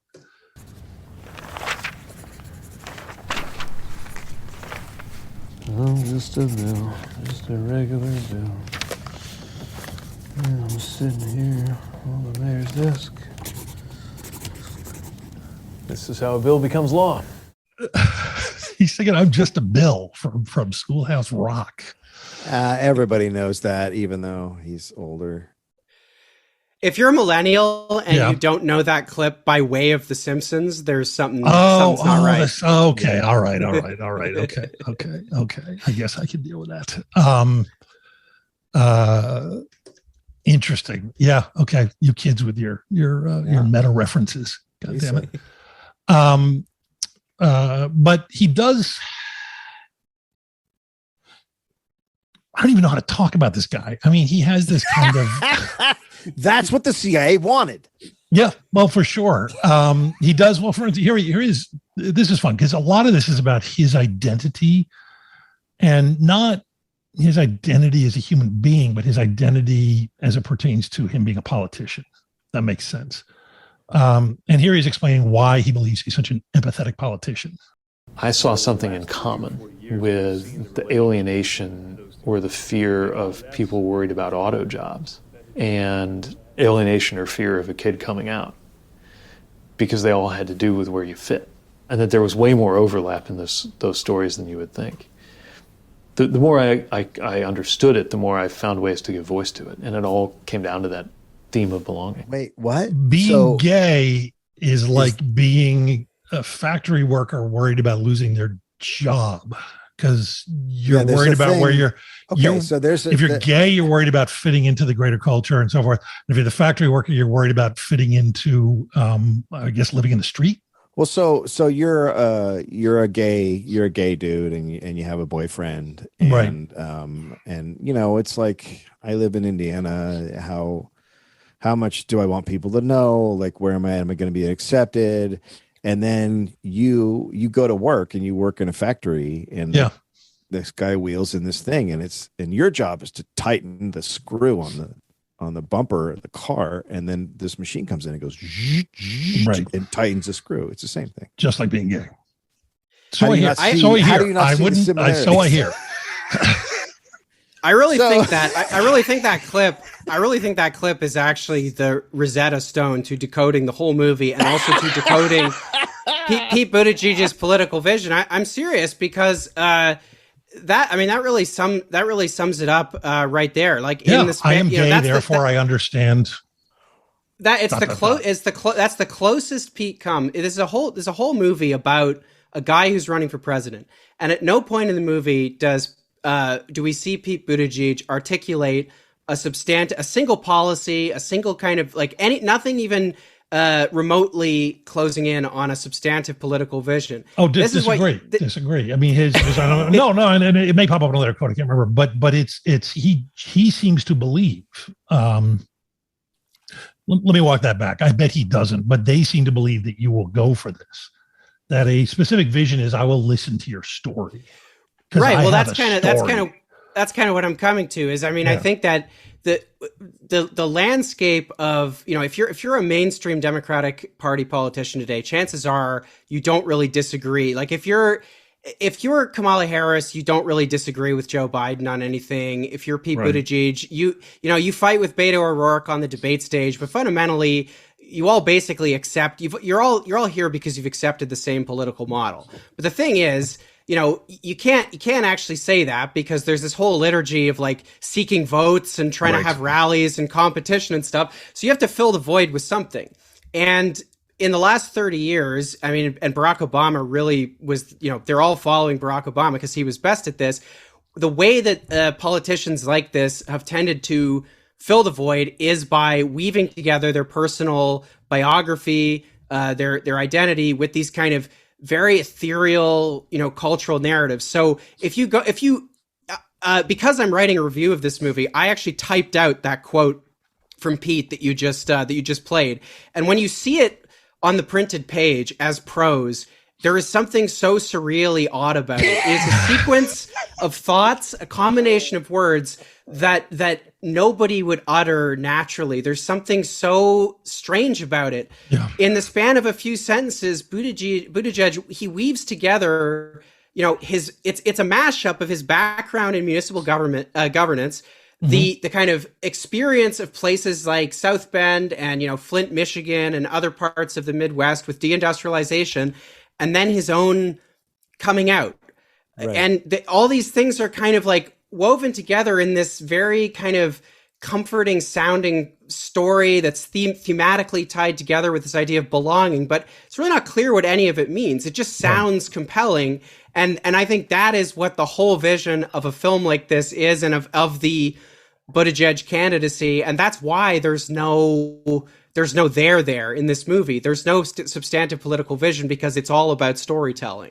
Oh yeah, go ahead. He's trying to create he's trying to take people's fears and then create a story in which he relates, but he actually doesn't relate. So he's just putting together a cinder block with a brick, and you're looking at it going, I don't know what building that is. Which is weird, because you should be able to take your own experience in almost any circumstance, as a minority, as what have you, and apply it to somebody else who's on the outs. I can't tell you, and in our job, we learn to keep it to ourselves. I can tell you how many times I go, well, look, man, I'm a screenwriter. I understand slavery. And you go, I better not say that. But but you can empathize with somebody who's in a completely different situation from you by metaphorizing it. And he doesn't seem capable of doing that, because he doesn't draw that connection. I don't understand what he's talking about. What he talks about, like being gay, is like being a factory worker who's worried about his job. Get the fuck out of here. Well, and the thing is, like, that, political storytelling is fine, and obviously political empathy is fine if it's authentic, and then if it leads you to some kind of substantive political vision. But with a politician like Buttigieg, there's no light at the end of the tunnel. There's nothing at the end of this. The whole thing begins and ends with storytelling and with this kind of performative empathy. It's not, here's how I empathize with people who are losing their jobs because of automation, and that's why I have this sweeping plan to use activist government, to use the levers of the state to reform the economy so that, we have good paying jobs or something like that. None of that stuff is there. I mean, as mayor of South Bend, Pete Buttigieg basically, did what a lot of, Democratic mayors do in contexts like that, which is, those towns used to have thriving industries. They don't anymore because of deindustrialization. So you attract capital by giving tax breaks to luxury developers, by trying to, by competing in a kind of race to the bottom, by making them attractive places for, people that want to live in gentrified communities to come. And, he did all of that. There's a scene in this movie where he's talking about his Christianity, and he's saying how it's different from Mike Pence's. And he says, my Christianity is, my interpretation of the gospel is about, respect for the stranger and the other and the poor and stuff. Well, when he was mayor of South Bend, panhandlers were ticketed, there were do not give to panhandlers signs were placed on street corners. There is a viaduct, the Main Street Viaduct in South Bend, which was frequently used as a shelter by homeless residents, was subject to spray cleanings and to surveillance cameras, courtesy of his administration. They weren't actually able to legally evict the homeless people. So what they did is they put cameras in there, and they said, well, for health reasons, we have to have like big hoses come and spray under this every 48 hours or something like that. And so, there's no, the empathy doesn't lead to anything. Well, no, I would say that you're seeing it wrong. What he just said is he doesn't see those people as the other. He sees them as himself. Therefore, you see what I'm saying? Gay. They're like, it's like a viaduct with gay people under it. Exactly. So he's no, but what's interesting too, and we'll dig much deeper into this as we go, is, and I think the reason he's so bad at making this analogy is that there's really only one aspect of being gay that Pete genuinely understands. He's going to talk about that later. It is an identity he does not seem 100% comfortable with as he goes, as we go through this film. And that becomes more and more apparent. But let me play the rest of that Comedy Made, because there's some interesting stuff here too. It wasn't a great man thing. It wasn't like I thought, like, I'm going to bestride the earth here and sweep history this way instead of that way. But it was kind of like, somebody needs to say this. And actually, we need a president who understands this. And I think I understand this. I'm going to go out here and see if people share that understanding. That's in reference to the factory worker thing he was just saying. He's going to share that. He feels like a man who has studied it and from the far outside and decided the things to say and done the things to get there, but he doesn't really understand it at all. He just wants it. And he thinks he knows why, but he doesn't know why. Yeah. Well, at no point does he articulate any kind of but he also and this is the last part of that segment, he talks about kind of interrogates what it takes to be president image wise. And this is interesting because he doesn't exactly compare himself, but he sort of compares himself. I don't have a lot of the qualities you would expect, both in terms of profile and in terms of style. So what are you on? Good. What are you on? The idea of somebody like a Bill Clinton, who famously had this power to just make total strangers like him, was fascinating. And I wondered if that meant you had to have that kind of special power, that kind of gregarious charisma to be in politics at that level. You have this image, right, of what a president or a presidential candidate will look like. But then challenging that image was part of the idea. He's a psychopath. Is he comparing himself to, or it's very hard to say there? Yeah. He's watching people and learning how to be human. I mean, that's essentially what he's talking about. Like, Bill Clinton has a quality, and he's probably spent so much time being like, how do I get that quality? How do I get that gregarious charisma? And mimic so they don't stand out as like having cold, dead eyes. Like, that's what they do. Yeah. Yeah. Like, is there a torrent site where I can download like gregarity.exe file and like run it in my mainframe? So what I really hear in that clip, and what I think he's really doing there, and what the film kind of has to do to try to justify itself and make it seem like it's worth profiling this long shot presidential candidate, is, it's trying to make Pete seem a lot more unconventional than he is, right? The whole sort of, I actually just watched the movie Mr. Smith Goes to Washington, which was better than I thought it was, and is largely a film about political corruption. But the part of it that's been remembered is just the kind of stock thing about like the common man who's not from within DC, goes to shake up things in Congress or whatever. Yeah, and the politicians are so taken by his decency, right? So like that's kind of the political fairy tale, right? And so many politicians have kind of used it. They've invoked it in one way or another. Like Bill Clinton was the folksy guy from Arkansas who was also a Rhodes Scholar, and et cetera, et cetera. That's right. And Mayor Pete is, in so many ways, is just a conventional Democratic politician. He's a former McKinsey consultant. He was Ivy League educated. Well, so there was a review of this movie in The Baffler by Matthew Zarenquist. I hope I'm not sure I pronounced his last name right, so forgive me if I didn't. But I think he dealt with this pretty well. I'll just quote here. He says, Pete fabricates this intense internal drama to obscure his patently austerity-driven stay-the-course circa 2004 Democratic nominee politics. The timing of his struggles with, and eventually through begrudging acceptance of, his sexuality, read, is all too convenient for his career. He came out in 2015 and married 1 year before starting his campaign. In the film, he positions his homosexuality as a type of alienation, granting him outsider status in his attempt to draw connections across difference.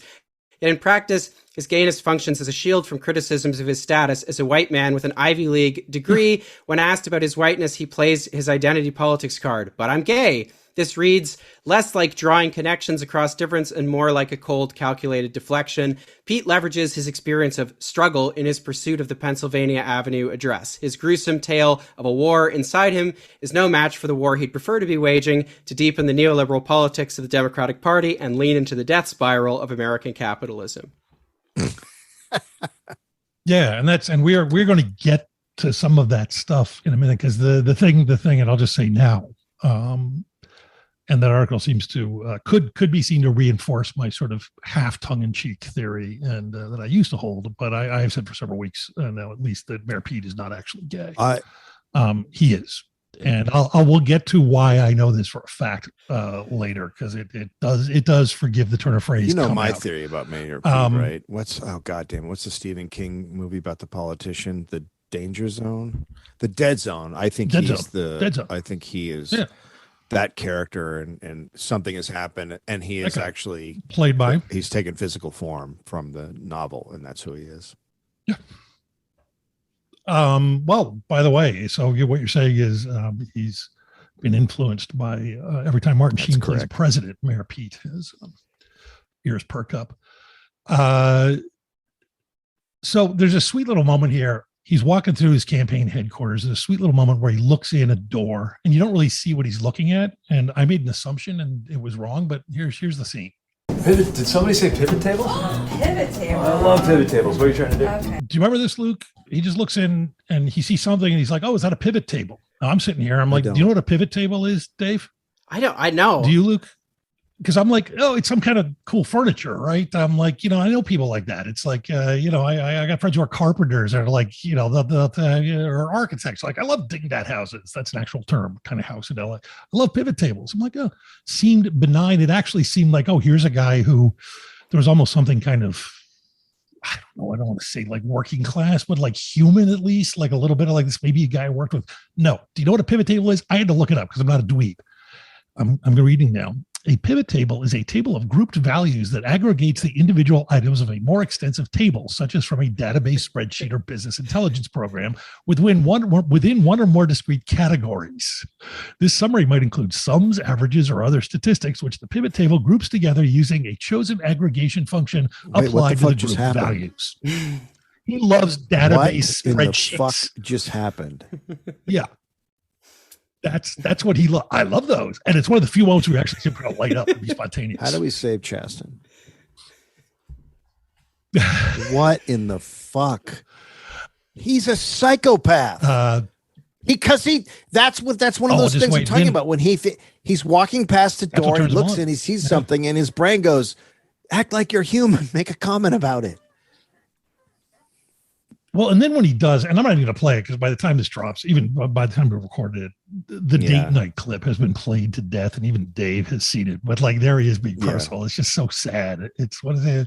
Chasten's like, eat your ice cream before your main meal. He's like, we can do that. He goes, yeah, it's date night, and Pete goes, date night. Just not having a good time.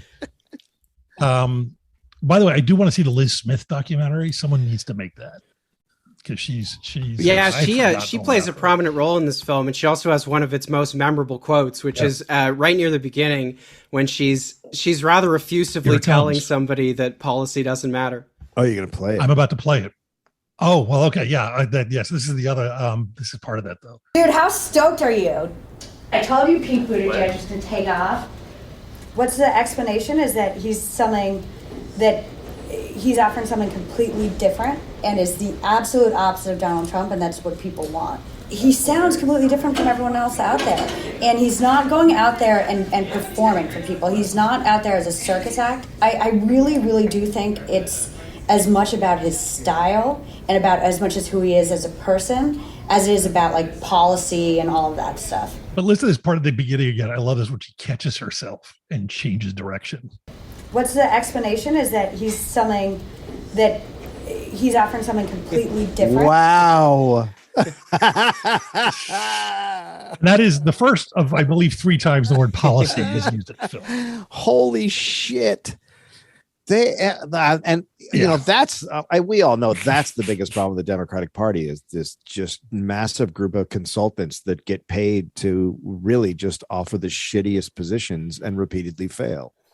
It's pretty amazing. There's a scene later in the movie where where she's briefing Pete on, one of his media cycles, I think after a debate, and she basically spends the whole time telling him what different people on The View said about it.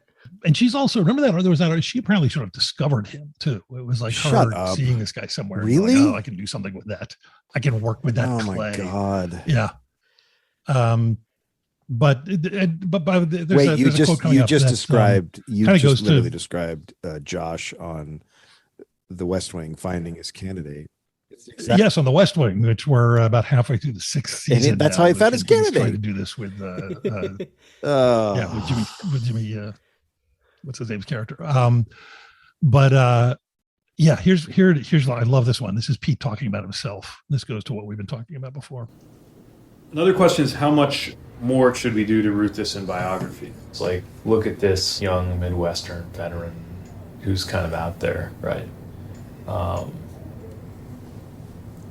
And then we just got to make sure that doesn't read as very white. Yeah. Hold on. But kind of out there. How is he out there? What's that? Oh, one way only. Was that literally he's out?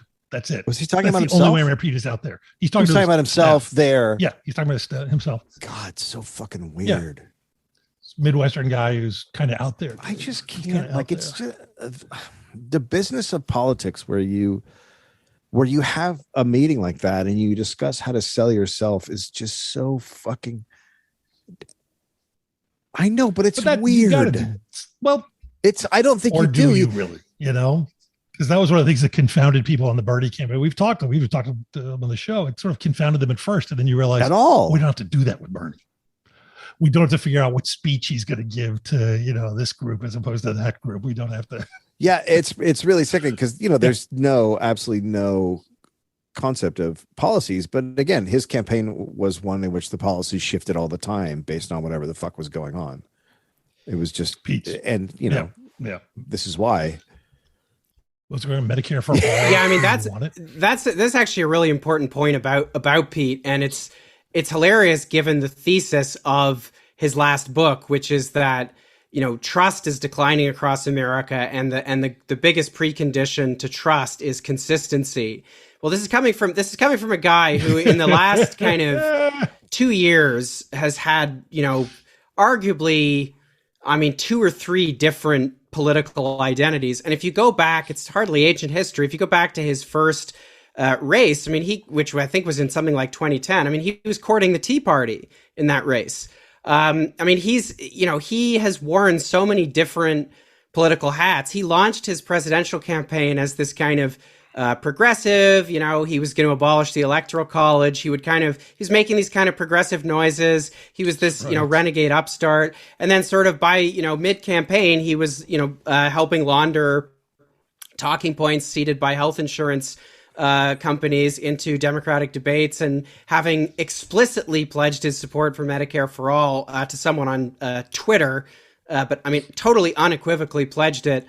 A year or two earlier, all of a sudden, he was against it. All of a sudden, he was meeting in wine caves with billionaires. And when the campaign was over, and he wrote this book, Trust. In that book, he's trying to sound like a progressive again. It's remarkable. He's in the year and a half or the 2 years between Shortest Way Home and Trust, he clearly read White Fragility. He clearly, he learned how to amplify voices. He's somebody who figures out just how to channel whatever the kind of dominant language in a given time is and use it to his advantage. And he's a remarkably inconsistent politician, like even within the kind of narrow confines of being the type of politician that he is. And yet he was way more successful than he had any right to be. And I would argue not simply because he was such an overwhelmingly good politician, but he does, he talks about why he's so good at being a candidate, even though he's so young and inexperienced. How do you know how to do what you're doing?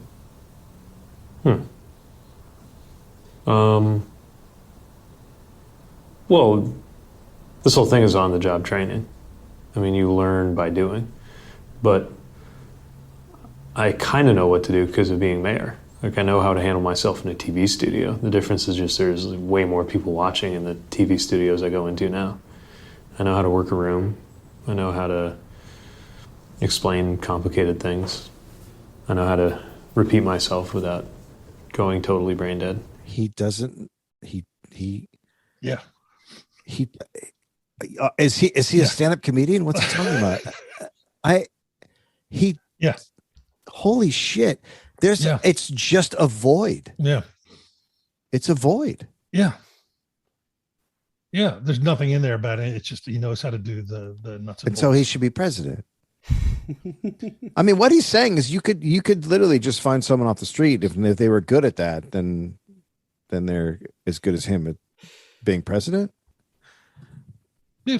Well, and that clearly is what Liz Smith saw. She saw him, handling a room and repeating himself without sounding like a complete idiot. I'm so tired of this style of kind of political documentary, political commentary, whatever, that shows us politicians through the prism of what a burden it is to be a politician, the personal toll it takes on you, all that kind of stuff. There was a very real transition in American journalism vis-a-vis how politicians were are kind of framed, and how media figures and kind of cultural figures like see their role, see their relationship towards politicians. Before the late 1980s, say before the early 1990s, everything was all the president's men. There was this mythology about like holding the powerful to account that came out of Watergate and all that kind of stuff. And, there's like problems with that, self-conception, particularly for journalists as well. It was like a little too heroic given what a lot of people that work in the media actually do. But it had the virtue of like occasionally challenging people in positions of power and being less deferential by default towards powerful politicians. And then by the 1990s, you have things like, primary colors. You have this kind of, which I don't know if you guys saw that movie, which is like the thinly veiled sort of account of, Bill Clinton. Based on Joe Klein's anonymous novel. Yeah. That's right. Yeah. You have this whole genre, which is instead, and this isn't my insight. This was in the book, Hate Inc. that I'm getting this. But there's this whole new genre, where all of a sudden journalists and kind of the broader cultural ecosystem increasingly saw their role as explaining and making legible politicians to ordinary people. So all of a sudden it was like, hey, I know they seem inauthentic. I know when you turn on the TV, all you hear is these canned sound bites. I know that they seem to be chronically dishonest and fake and all the rest of it. But we're going to show you the behind the scenes thing where you see how tiring it is, what a toll it takes on your relationships, all these compromises, how difficult it is, all these things that you have to do, self-mythologizing, sharing your private life, all the rest of it. And I don't know, that can occasionally be interesting, but as the dominant way of thinking about politicians, it's so exhausted, and it's just not a substitute for, like, it is so symptomatic of a world where we increasingly don't expect people like this to actually say anything to us at all of any substance, let alone represent anything substantive. Well, which is a great segue into what happens next, because right in the middle of everything, Dave, I don't know if you remember this, but a South Bend cop shot and killed a black man while Mayor Pete was on the campaign trail. And now we get to see some of the stuff he does when he's not just working a room and sitting in front of cameras. We get to see the warm human compassion. I'm kidding. We are here to have tough conversations, but I want everyone here at least to be empowered, and I want to make sure voices are heard. My question is, how long before you take action and you respond to what the community has been asking for years? First of all, I welcome the spirit of that suggestion. I'm always trying to get more voices to be heard. I don't want to seem defensive, but we've taken a lot of steps. They clearly haven't been enough, but I cannot accept the suggestion that we did nothing. If it were not for the conversations we had, we might not have done what we did on bias training, civil rights training, community policing, introducing the cameras, the online transparency. But I acknowledge that it has not been enough. It's interesting. He's reading off a list when he runs through those things. But yeah, if you're going to be defensive, don't start by saying I don't want to be defensive. It's also such a great point to what Luke was just talking about. Like, they don't see what they are, and they're incapable of seeing what they are. And it's and the internet has really blown it all open. I mean, it started already cracking, like it was cracking before the internet really, took off and became everything. But they don't see how fucking crazy fake they sound when they say, I want you to all be empowered. I want this. And they use the buzzwords and they do these things. And you go, that's not a person. That's not a human who would say that. Yeah. Well, no, it's funny because apparently, and this is Luke mentioned this earlier, but many on his campaign, as well as many in the media, including Liz Smith, felt that way because here they are, and here's Liz discussing it with him afterwards. We thought his race answers weren't great. He sounded a bit defensive. And I think the emotive piece, in that answer was missing. Totally missing. It was very clinical. Yeah. He needs to show more. And honestly, that's the feedback I would give him here. It's just he's running for president. And when he goes up there, he's got to show more life, more conviction. Because he's coming across like the fucking Tin Man up there. But they substitute that. But they just see it as a performance thing, a performance issue. It's like I'm sitting here directing Dave Anthony in a scene where Dave is supposed to be like dealing with something fucking horrible or whatever, and he's not doing it. I'm like, that's a conversation to have, Dave, you're not coming through. The emotional part of it is not coming through. We need to figure out a way to break through and get to that. That's a perfectly reasonable. But if for a politician, and we know Hillary had this problem insane. too. We know that. Yeah, it was, and a bunch of them have problems. A bunch of them have performative problems because they're actually what they're best at. They can't perform empathy. Is talking to donors on the phone. They're not speakers. They are not great orators. They are just someone who can get a $25,000 check. And that's who's fighting against each other. And then on the other side, you have a DeSantis who, and I went and watched a few things of him this week. He is going to clean the fucking clock of any Democrat that exists right now. And I cannot say enough. He is going to fucking obliterate Biden. He's going to obliterate Kamala. He's going to obliterate Mayor Pete. Whoever the fuck steps up from this group of just weird, not people thing. DeSantis has their shit, their nightmarishly bad policies, but he has them, and he knows what he wants, and he has an ideology, and it's going to fucking crush them because they are vacant. Anyway, have fun with that. I will say, just on this scene with the town hall, I mean, I guess the director should be commended for including this, and I'm not sure exactly what the intended takeaway is, but I think the problem with this scene, which does feature, these justifiably angry Black citizens of South Bend, just yelling at Mayor Pete. The problem with having a scene like this in a movie like this is because the movie is its point of identification is so fixed on Mayor Pete himself. I kind of feel like the implication, intended or not, is that Buttigieg is kind of the victim in this scene in some way. I mean, it's so funny. Yeah, I don't know that and as it goes on, I don't know, because I feel like they do the same thing we do. And obviously they're putting the film together after they've shot all this stuff, and they're taking on a journey. They're taking us on a journey that they went on. But I think they're doing the same thing we're doing, which is you slowly start to feel for Chastain more than anything. And it is their feelings for him. And I'm not kidding. It is their empathy for him that allows them to show these cracks. What do you mean? What do you mean by that? Because you're saying empathy, but in what way? What is... Okay. We're going to get to that. Don't worry. We're building up to it. But here's the rest of the town hall, because this is there's an interesting thing going on here politically too. The same process that y'all been telling us to trust, y'all told us in 2016 when we was protesting Aaron Nepper the first time. And we tried. The same process y'all asking us to trust. So how can we trust this process? How can we ask another black man to go join the police department to try to be part of the change when y'all got sexual harassment charges inside of the South Bend Police Department? Y'all promote the bad officers and demote the good ones. Y'all got racism inside of y'all police department. How are we supposed to trust you? You want our votes, which I doubt you're gonna get it. Do your job just so you can have a moral compass when you leave this place, dog. Because right now the streets is crazy, man. This is the beginning of the conversation, not the end. And I need everyone to participate and stay involved.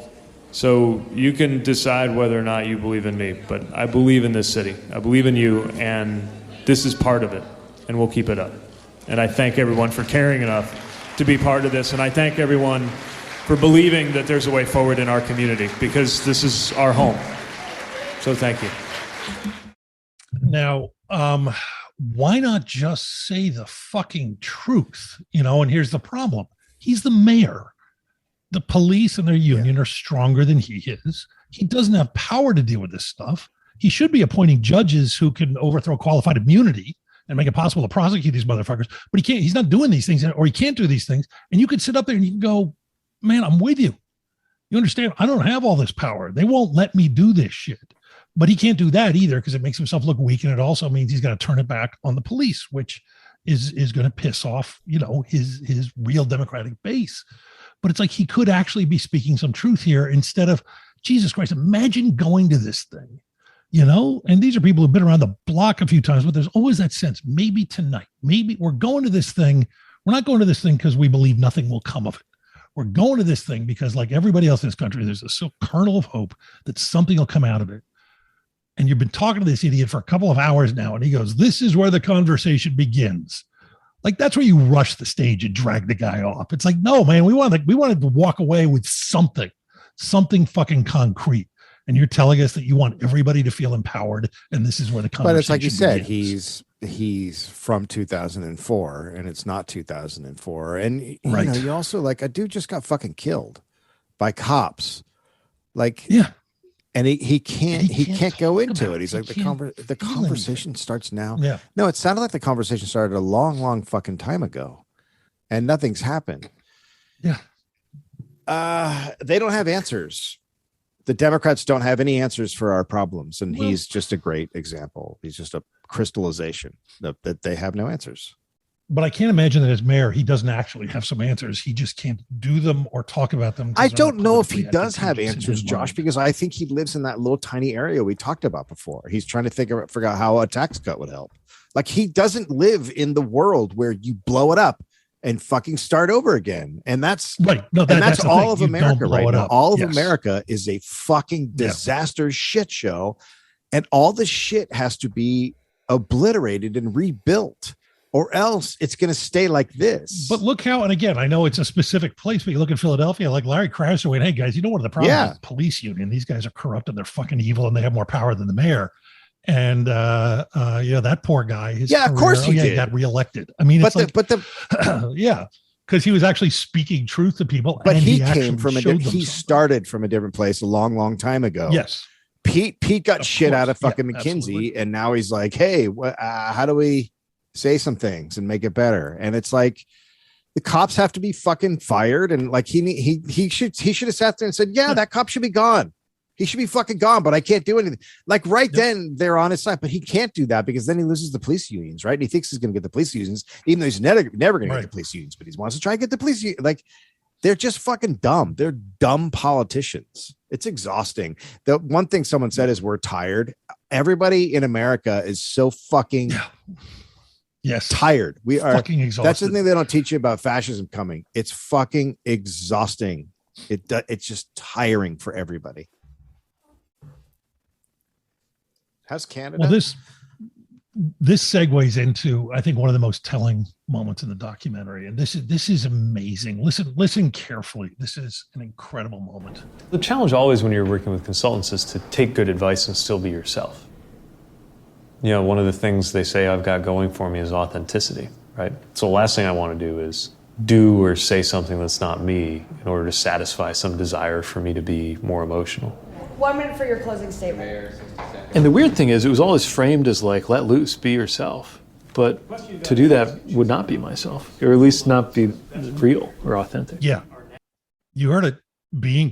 Cutting loose, showing who he is would not be authentic. Being authentic, not in the authentic authentic way that I want people to see.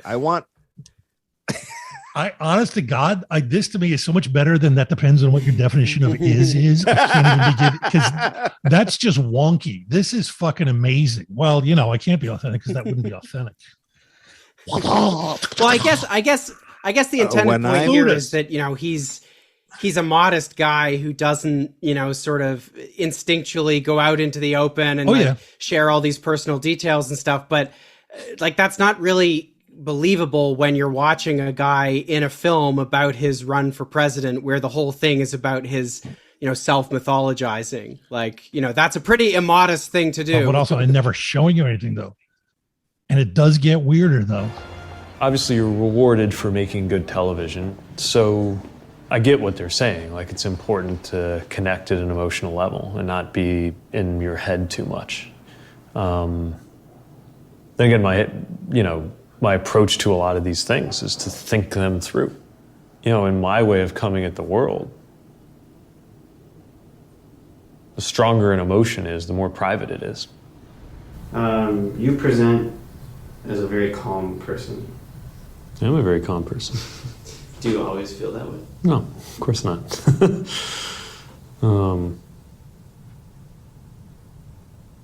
I can't speak for other people, but I think one way you become calm is if you have a very intense emotional life and you learn at an early age how to master that.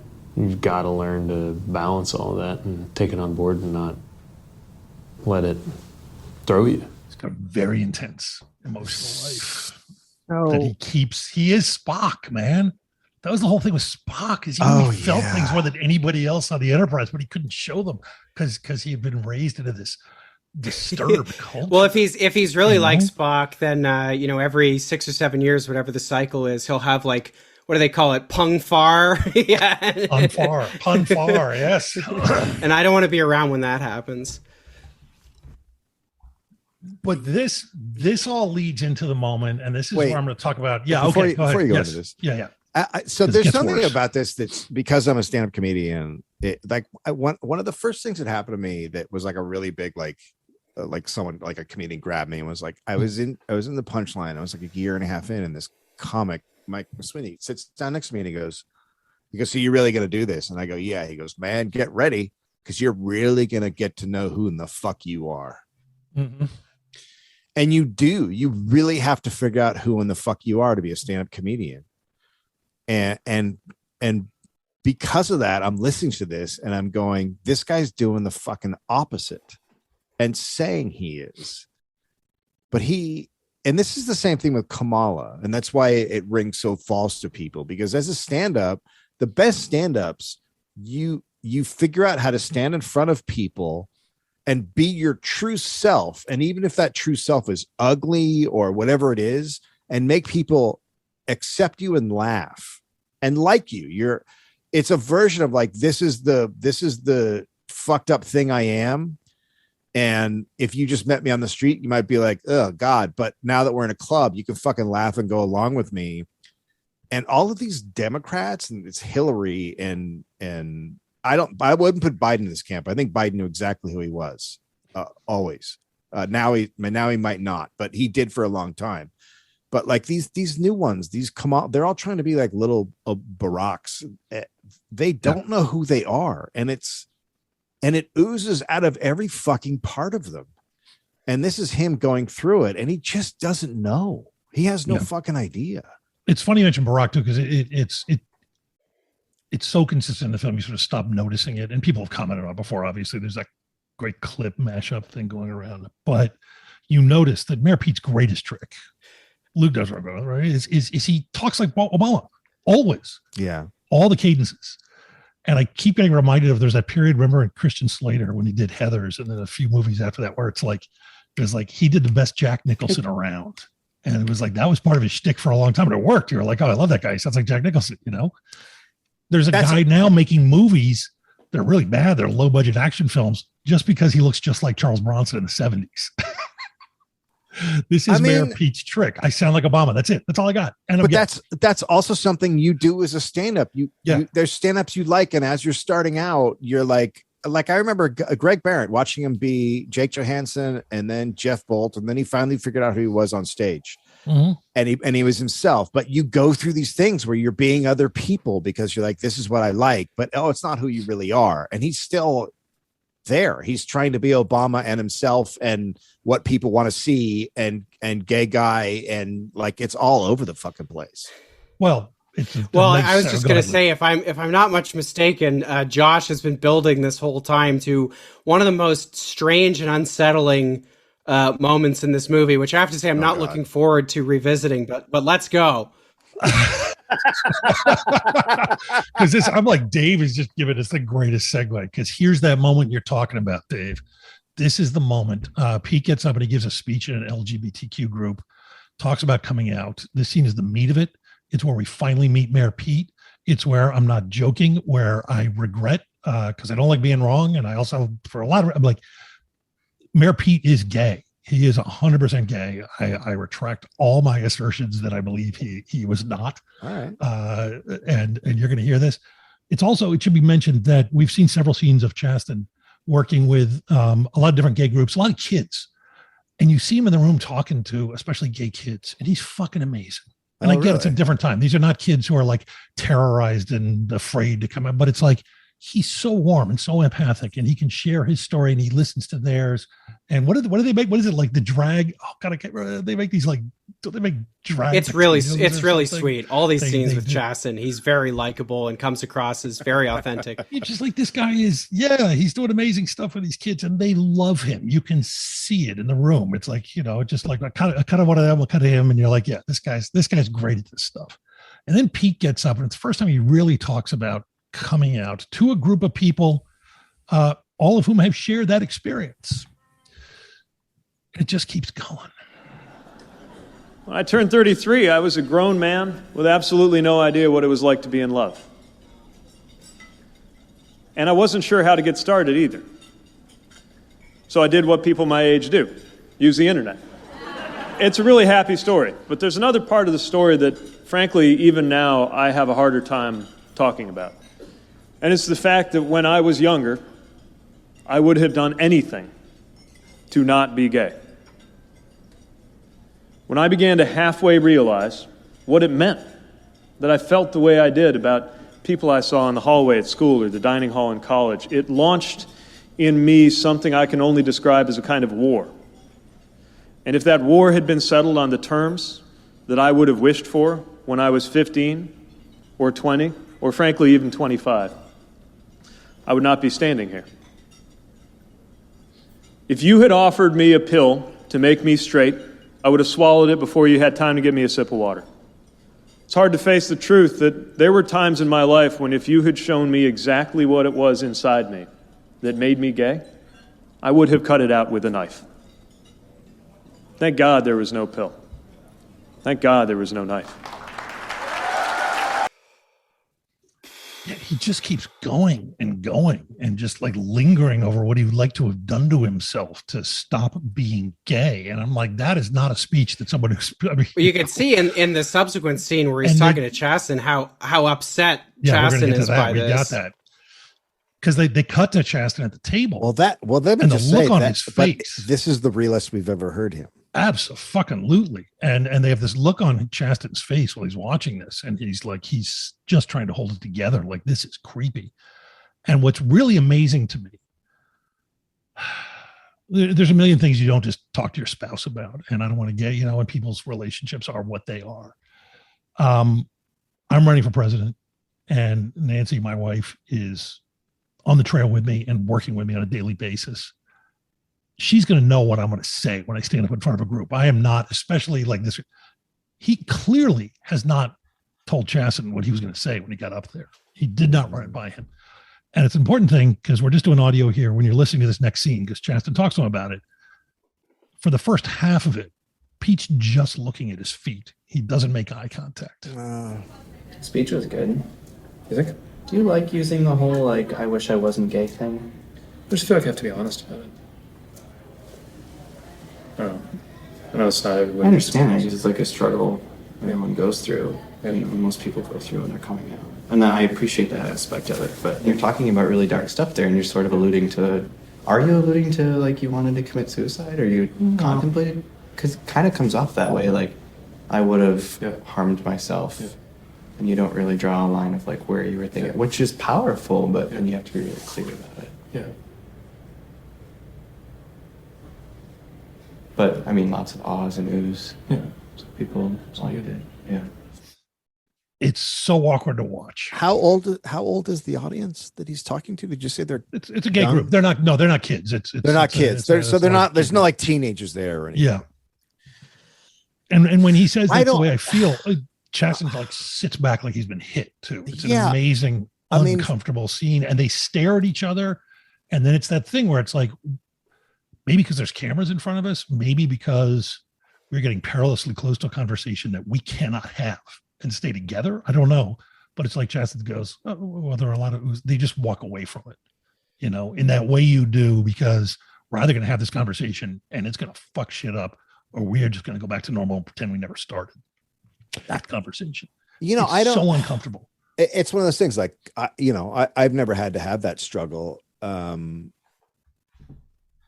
It's very, you can convey the feeling with just one sentence. Like, yeah, I didn't like myself. Yeah. Because I was struggling. Yes. But fuck, exactly. dude, that guy still hates part of himself. I mean, that's what you take away from that.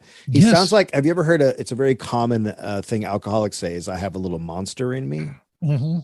There's tons of alcoholics that have said that. Like, I have a little, that's what he sounds like. He sounds like, I have a little monster in me. And he's trying to, as a comedian, the thing I've always struggled with going in front of people is, what is it that I'm trying to fix by having a room full of people laugh at me? And I think it's something you really have to sort of grapple with. Like, why am I doing this? Is it gross? Is it not? And it feels like he's doing that and no idea that that's what he's doing. He wants acceptance from everybody so he can be okay with it. Is he? I don't know. It just also, sounded and read the gross. room too, because there may be audiences, of course there are, that need you to hit that even harder and harder and harder. I would argue that an LGBTQ group does not need you to overemphasize what it feels like to struggle with being gay when you're first coming out. I think they probably all get it. You know, and there are ways to talk about that don't make everyone in the room feel like you're still struggling with that shit. And what I came away with was, and again, I was always half joking. It's like, yes, Pete is gay, but it's so much worse than he's gay and he's lying for political gain. He is gay. He still kind of hates that about himself. Mm-hmm. And he understands that the only way to get what he wants in life is to embrace the thing about himself that he hates the most. Or other people, by voting for him, tell him it's okay. That one would hope, right? My sister, at the end of that scene, my sister goes, he needs to get out of politics and get into therapy. And it's like, yeah, that is a very... It's very Luke looks like he wants to just go home now. it's very I find that scene so disturbing and unsettling. I don't really know what to say about it. I mean, I almost wish they hadn't included it in the movie, because it actually in a movie where so many of the scenes with the central character are so kind of impersonal, so affected. This scene feels very intimate, and in a way which I don't feel like I want to see or want to be shown. It's very upsetting. But doesn't this goes to my argument that they're not, by the time they were done, at least they were not rah Mayor Pete all the way. They're like, you guys need to see this shit from this guy, this is very telling. Had they watched it 50 times and were desensitized to it by the time that they were putting together. But even if you are, that's that moment as a documentary maker where you're like, this is that moment, you know, and maybe the 50th time you look at it doesn't feel that way anymore, but you know that this was that moment, because this is it's really fascinating how much this, because just as having to be in front of people and how it correlates, because forever I was always trying to do jokes about my dad and they never worked because I just hated my father. And then I embraced it and I did a one-man show about it at Melbourne, and it fucking did great. Like, I got good reviews and people came out to see it, but it literally took me 15 years to get there. And this dude is fucking struggling and he's not there. He's just not. Yeah. Yeah, he's not, and he's not, and it goes to the larger issue of he has no idea who he is yet, and he's trying to run for president. He's trying to work out who he is through a presidential campaign. Yeah, which is fucking crazy. Yeah. It's like maybe this will help me figure it out. It's well, at least he has 2 kids now. But it does help him with his empathy, because here's a great scene. He's shaking hands in this crowd afterwards, and a woman comes up to him with this heartbreaking story, and his response shows that he's I'm kidding again. I'm my brother's guardian to his kids. He died of an overdose. Is there information on your plan? Yes, check it out. If you go to pformerica.com, we got a plan on mental health and addiction that talks about what people are self-medicating for in the first place, as well as what we need to do to support people. So, and thanks for sharing the story. Thanks for sharing your story. I collect stories. Not a weird. That's like a weird. That should be like there's a Marvel villain, I'm sure, right? There's somewhere. But who has King villain? He collects your story and then he takes your soul or something. But who hasn't seen the scene in it, like a real life scene where Joe Biden then grabs the person's hand and pulls them in tight and they talk for every politician does that now. They know to just go, oh shit, I'm sorry that happened to you and that the kids are going through this, and it's a real fucking struggle, and I get it. The people in my family, or at least because she does say, is there, what are you, didn't she reference the site first? But it's like, yeah, my site will tell you that what we're doing is this, that, and the other thing, because there's this real, and you take 20 seconds and you just express something instead of just going, hey, thanks for asking about my webpage and thank you for your story. He's a human viper. Like, he's just full of just snakes and poison. Yeah.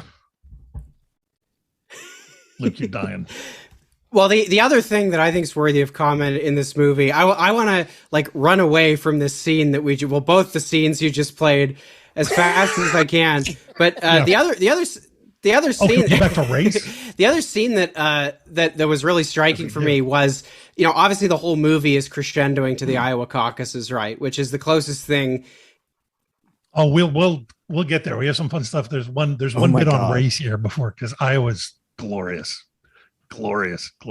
I heard about poor Luke is like having flashbacks to having sat through this movie. He's so what is wrong with me that I kind of enjoyed it, but I feel like at the end it was how do we assassinate this guy without people really noticing that that's what we're doing? Because I feel that if you showed this movie at a Democratic convention where Pete was running, it would people would change their votes. They would drop out. Really? Support. I think so by the end. Yeah. There's a really interesting exchange with Pete and a black journalist involving the stuff that happened previously. If the country is really in this moment, this watershed moment, and we're in the mood for change, why should we give a white man a 45th opportunity at changing what has already been jacked up by 45 white men? I guess I am asking to be judged on more than my race. I cannot express regret for my race being what it is any more than I can express regret for my sexuality being what it is. I can express regret for the fact that I benefit from a system that treats people of my race differently than others. And part of what I'm trying to do is engage in the kind of dialogue and receptivity to figuring out how I can better tune my heart to what is needed. And anything that I can change and ought to about myself through broadening, through listening, through encounter, through prayer even, I will seek to do. Any quality about me that is fixed is what it is. Sure. I hadn't made the white fragility connection before. Had that book come out? I actually think white fragility. I was kind of being, I was kind of joking about white fragility, but no, I mean I think that book is some years old. Actually, it just had a big renaissance, summer 2020. But yeah, I mean all that type of language is certainly what's like ambiently been around in certain kinds of professional liberal circles for the last few years. All the kind of receptivity, listening, amplifying voices, uplifting others, all the rest of it. And Pete has clearly kind of mastered that. He's tapped into that. Well, what's fun about that scene is they then talk about their responses to it, both with the reporter and then with Pete separately. So here they are back to back. If he really believes that, then my question still stands. And the answer, I hope you don't take my race into consideration, is a bullshit answer. Because race exists. Yeah.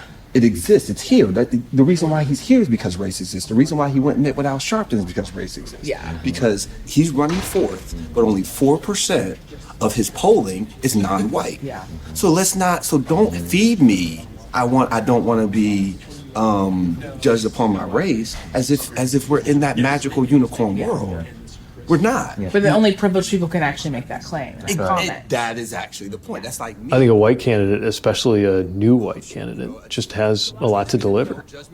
I need to try to find ways of connecting to very different experiences. And at the same time, that can put a lot of pressure on your authenticity if you're trying to look to bridge two very different experiences when the most important thing you can do is just acknowledge why they're different. And I think it took me a long time to understand that part, that it wasn't about how do I take these combinations of privilege and exclusion that I know and use them to make me see yours better? And it's more, how do I understand where I fit and acknowledge it, and then hear you telling me where you fit and acknowledge it, and then offer a convincing account of how I can deliver for you, people like you and people like me both. How about just offer policies? Like real fucking policies, you know? I think I checked it the other day, and it said I don't think there was a byline on it, Luke. So were you involved? There was that Jacobin and Center for Working Class Politics study that came out like last week. Were you involved in the writing of that? Or no, I wasn't involved in it, but I know the one you're talking about. Yeah, and it was an interesting study because they found out that there are a couple of points that like working class voters prefer progressive candidates who focus primarily on economic issues, like bread and butter issues, and who frame them in universal terms. Also working class voters prefer working class candidates. And blue collar workers are especially sensitive to candidates' messaging and respond even more acutely to the differences between populist and woke language. But the thing that was fun was that the least popular candidates were woke centrists.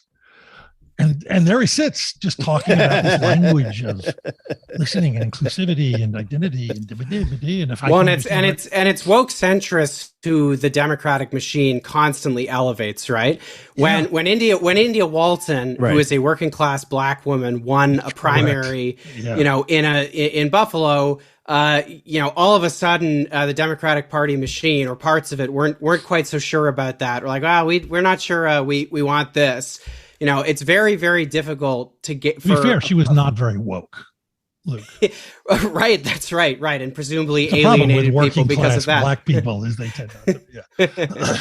Right. I mean, so the Mayor Pete is like, I mean, it can't be stressed enough that he is, emblematic of this broader tendency that you're kind of identifying here, which is hugely prevalent in the in senior Democratic circles, but does not have much of an actual, I would argue, not much of an actual popular base for it, right?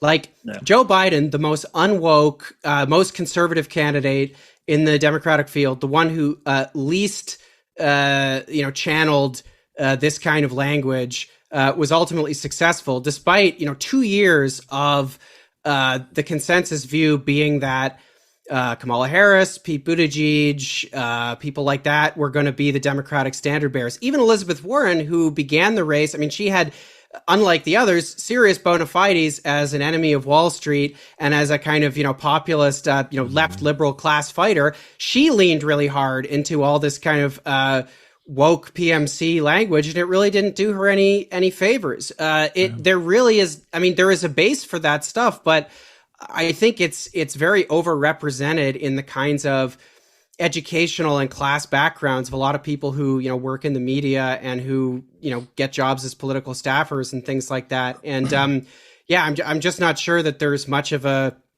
base for it in the country. Yeah. And clearly Pete would disagree. So let's go to Iowa, because this is, and then we're almost out of here. We're almost out of here. Poor Luke, he's got a life to get to, I'm sure. So they're prepping for the debate. The woman you're gonna hear talking is Liz Smith again. It opens on a shot that you catch. Somebody's got a Washington Post article up on their laptop, and the headline is Iowa caucus betting odds: Bernie Sanders favored to win Iowa and the nomination. That's the environment we're in here. Remember that, folks. People may not remember, but Bernie was looking pretty fucking good. Okay, let's get started. Mayor Buttigieg, Amy Klobuchar last week said that a woman of your age and your experience level would not be standing on the stage today. Do you believe that you benefit from white male privilege? I think the senator is right to point to the effects of sexism and what that does in our politics. Every one of us has battled different advantages and disadvantages to get here. I'm standing before you as somebody who just 2 elections ago would not even be able legally to wear this wedding ring. Somebody who entered the military at a time when it was a matter of law that I could be fired from that job just because of who I am. And here I am standing in front of you as evidence of what can happen when America does the right thing. You wait, hold on. been an openly gay person on that stage before, and you were going through all of these things like you were reading a fucking like shopping list. If we don't feel it in this room, no one over the TV screen is gonna feel it.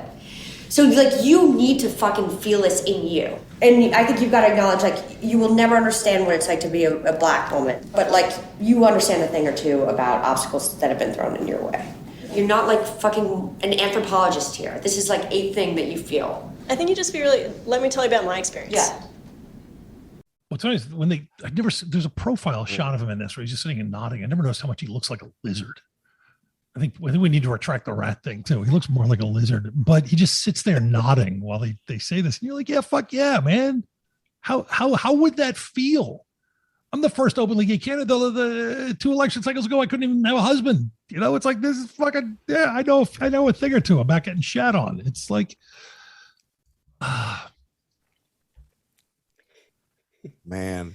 So Iowa, these debate prep scenes, I'll just say very quickly. Yes. These debate prep scenes are extraordinary because they're always telling him, like, do better, sound more human, all the rest of it. And then when you see him in the debates, I mean, I got to say, to me, he never sounds qualitatively different. But then it always cuts to the back room and they're all like, yes, he nailed it. Amazing.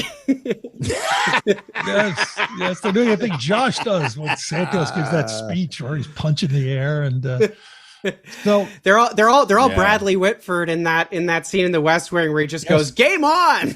Yeah, exactly. And but here's where now we get back to the my belief that the filmmakers not completely abandoned Pete, because they do sort of futz around with time here in Iowa. The things are cut in an interesting way. It's a mess, right? It's we weird. all remember this. And no one knows what's going on. You've got the problem with, like, what does the shadow happen, all the rest of this stuff. And the night's going on and they're trying to figure out what to do. And I guess Klobuchar had already gone out and talked, right?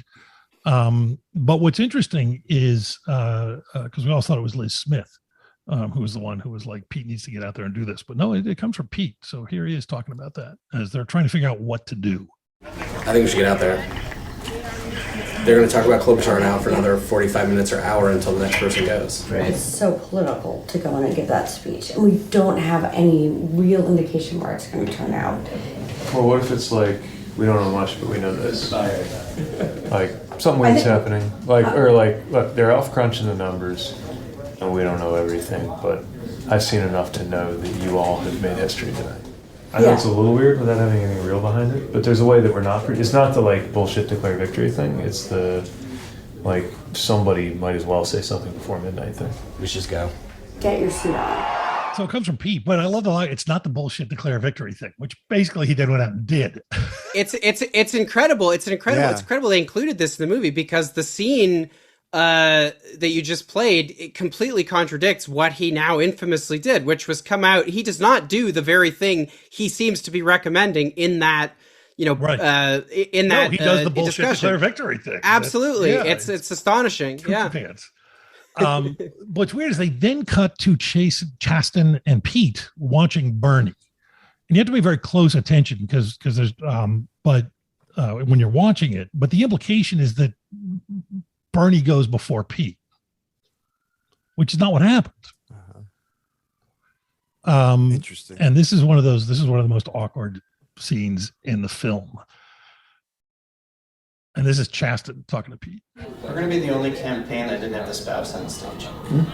You're going to be the only candidate that didn't have your spouse standing next to you. I think you're going to come at the end because we don't have the supporters and family on. There's like a gap between. We were there for the concert. Let me begin by stating that I imagine.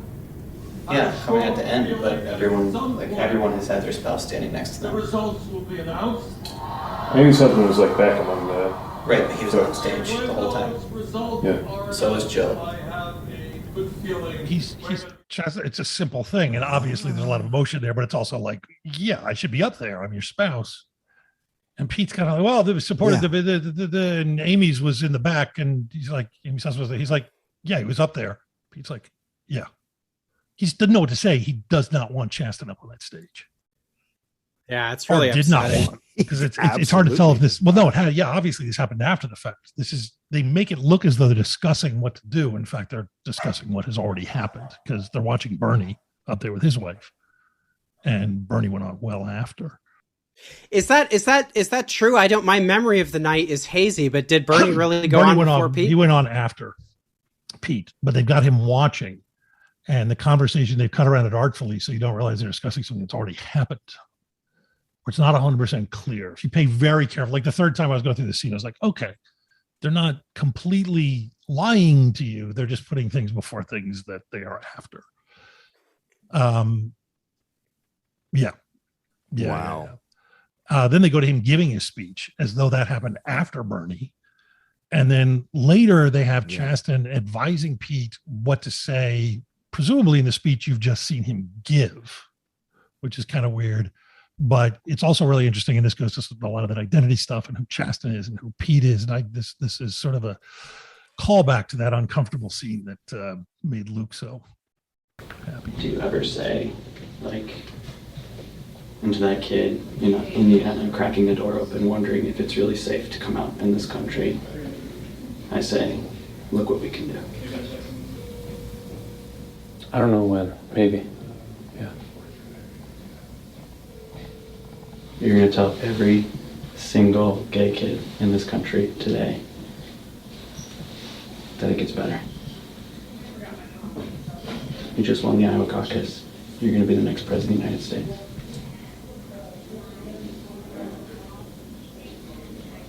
Here's proof. And Pete doesn't want to do that not because he's not gay, but because he's so fucking uncomfortable with being gay. He doesn't want us to be a gay moment. And Jesus Christ, you are the first gay person to achieve what he's at least claiming he achieved in the Iowa caucus. That is a moment where you get to stand up there and go, to every gay kid in America, it gets better. And I know that's bullshit Democrat, but it's like that's a fucking moment that's a no-brainer. And Pete does not want to do it, and he does not do it. He wants to be gay because he doesn't want to be politically helps him with Democrats, but he also at the same time doesn't want to be gay at all. And that's what I'm saying. You think he doesn't want to be gay at all? The thing that will give him what he wants the most is the thing about himself that he hates. I agree with you. I think that he thinks it helps him politically on some level, but then there's another part of him that doesn't. You know what it is? It's like, Dave, if about halfway through your attempt to be a comedian, someone went, you're not very funny, but Jesus, you're ugly. If you just got up there and let us laugh at your face, you'd be like, you could make a lot of money. You'd be like, but I'm beautiful. Like, yeah, dude, you're fucking hideous. And that becomes your career. Everybody laughing at how ugly Dave Anthony is. It's so sad. I mean, I think he's a psychopath, so I don't have that much pity for him, but it's so sad to watch people who are, born away and hate that about themselves. Especially he grew up in fucking tragic, incredibly progressive parents, right? I don't know. I should have checked. I don't know a lot about where he grew up as a child, but he ends up at Harvard. Say what you will about Harvard. It's in the early aughties. It was not a place where you had to be afraid of, it's like they're finished with that there. Yeah. What is going on with this guy that he's so unhappy about being gay? I wonder if he thinks it's the one thing that's going to keep him from being president. But if he were just a straight white mayor of a small Midwestern town of no meaningful accomplishments, he would not even be in the fucking game. Absolutely. I think at this moment, Pete was thinking, that he was going to go on to win New Hampshire, that he was going to be the guy. I think in his head, he was thinking, I'm recreating the trajectory of Barack Obama or something like that. Mm-hmm. And so, he was having a moment of kind of extreme narcissism, belying the fact that, his result in Iowa was, first of all, he got, even in the disputed result, he gets thousands of fewer votes less than Bernie Sanders. So if Pete was serious when he said he wanted to abolish the Electoral College, it's a little rich for him to claim that because he got 0.1 more of these SDEs, whatever the hell that is. No one could explain it. Even experts at the time struggled to explain what the hell that was. He technically won.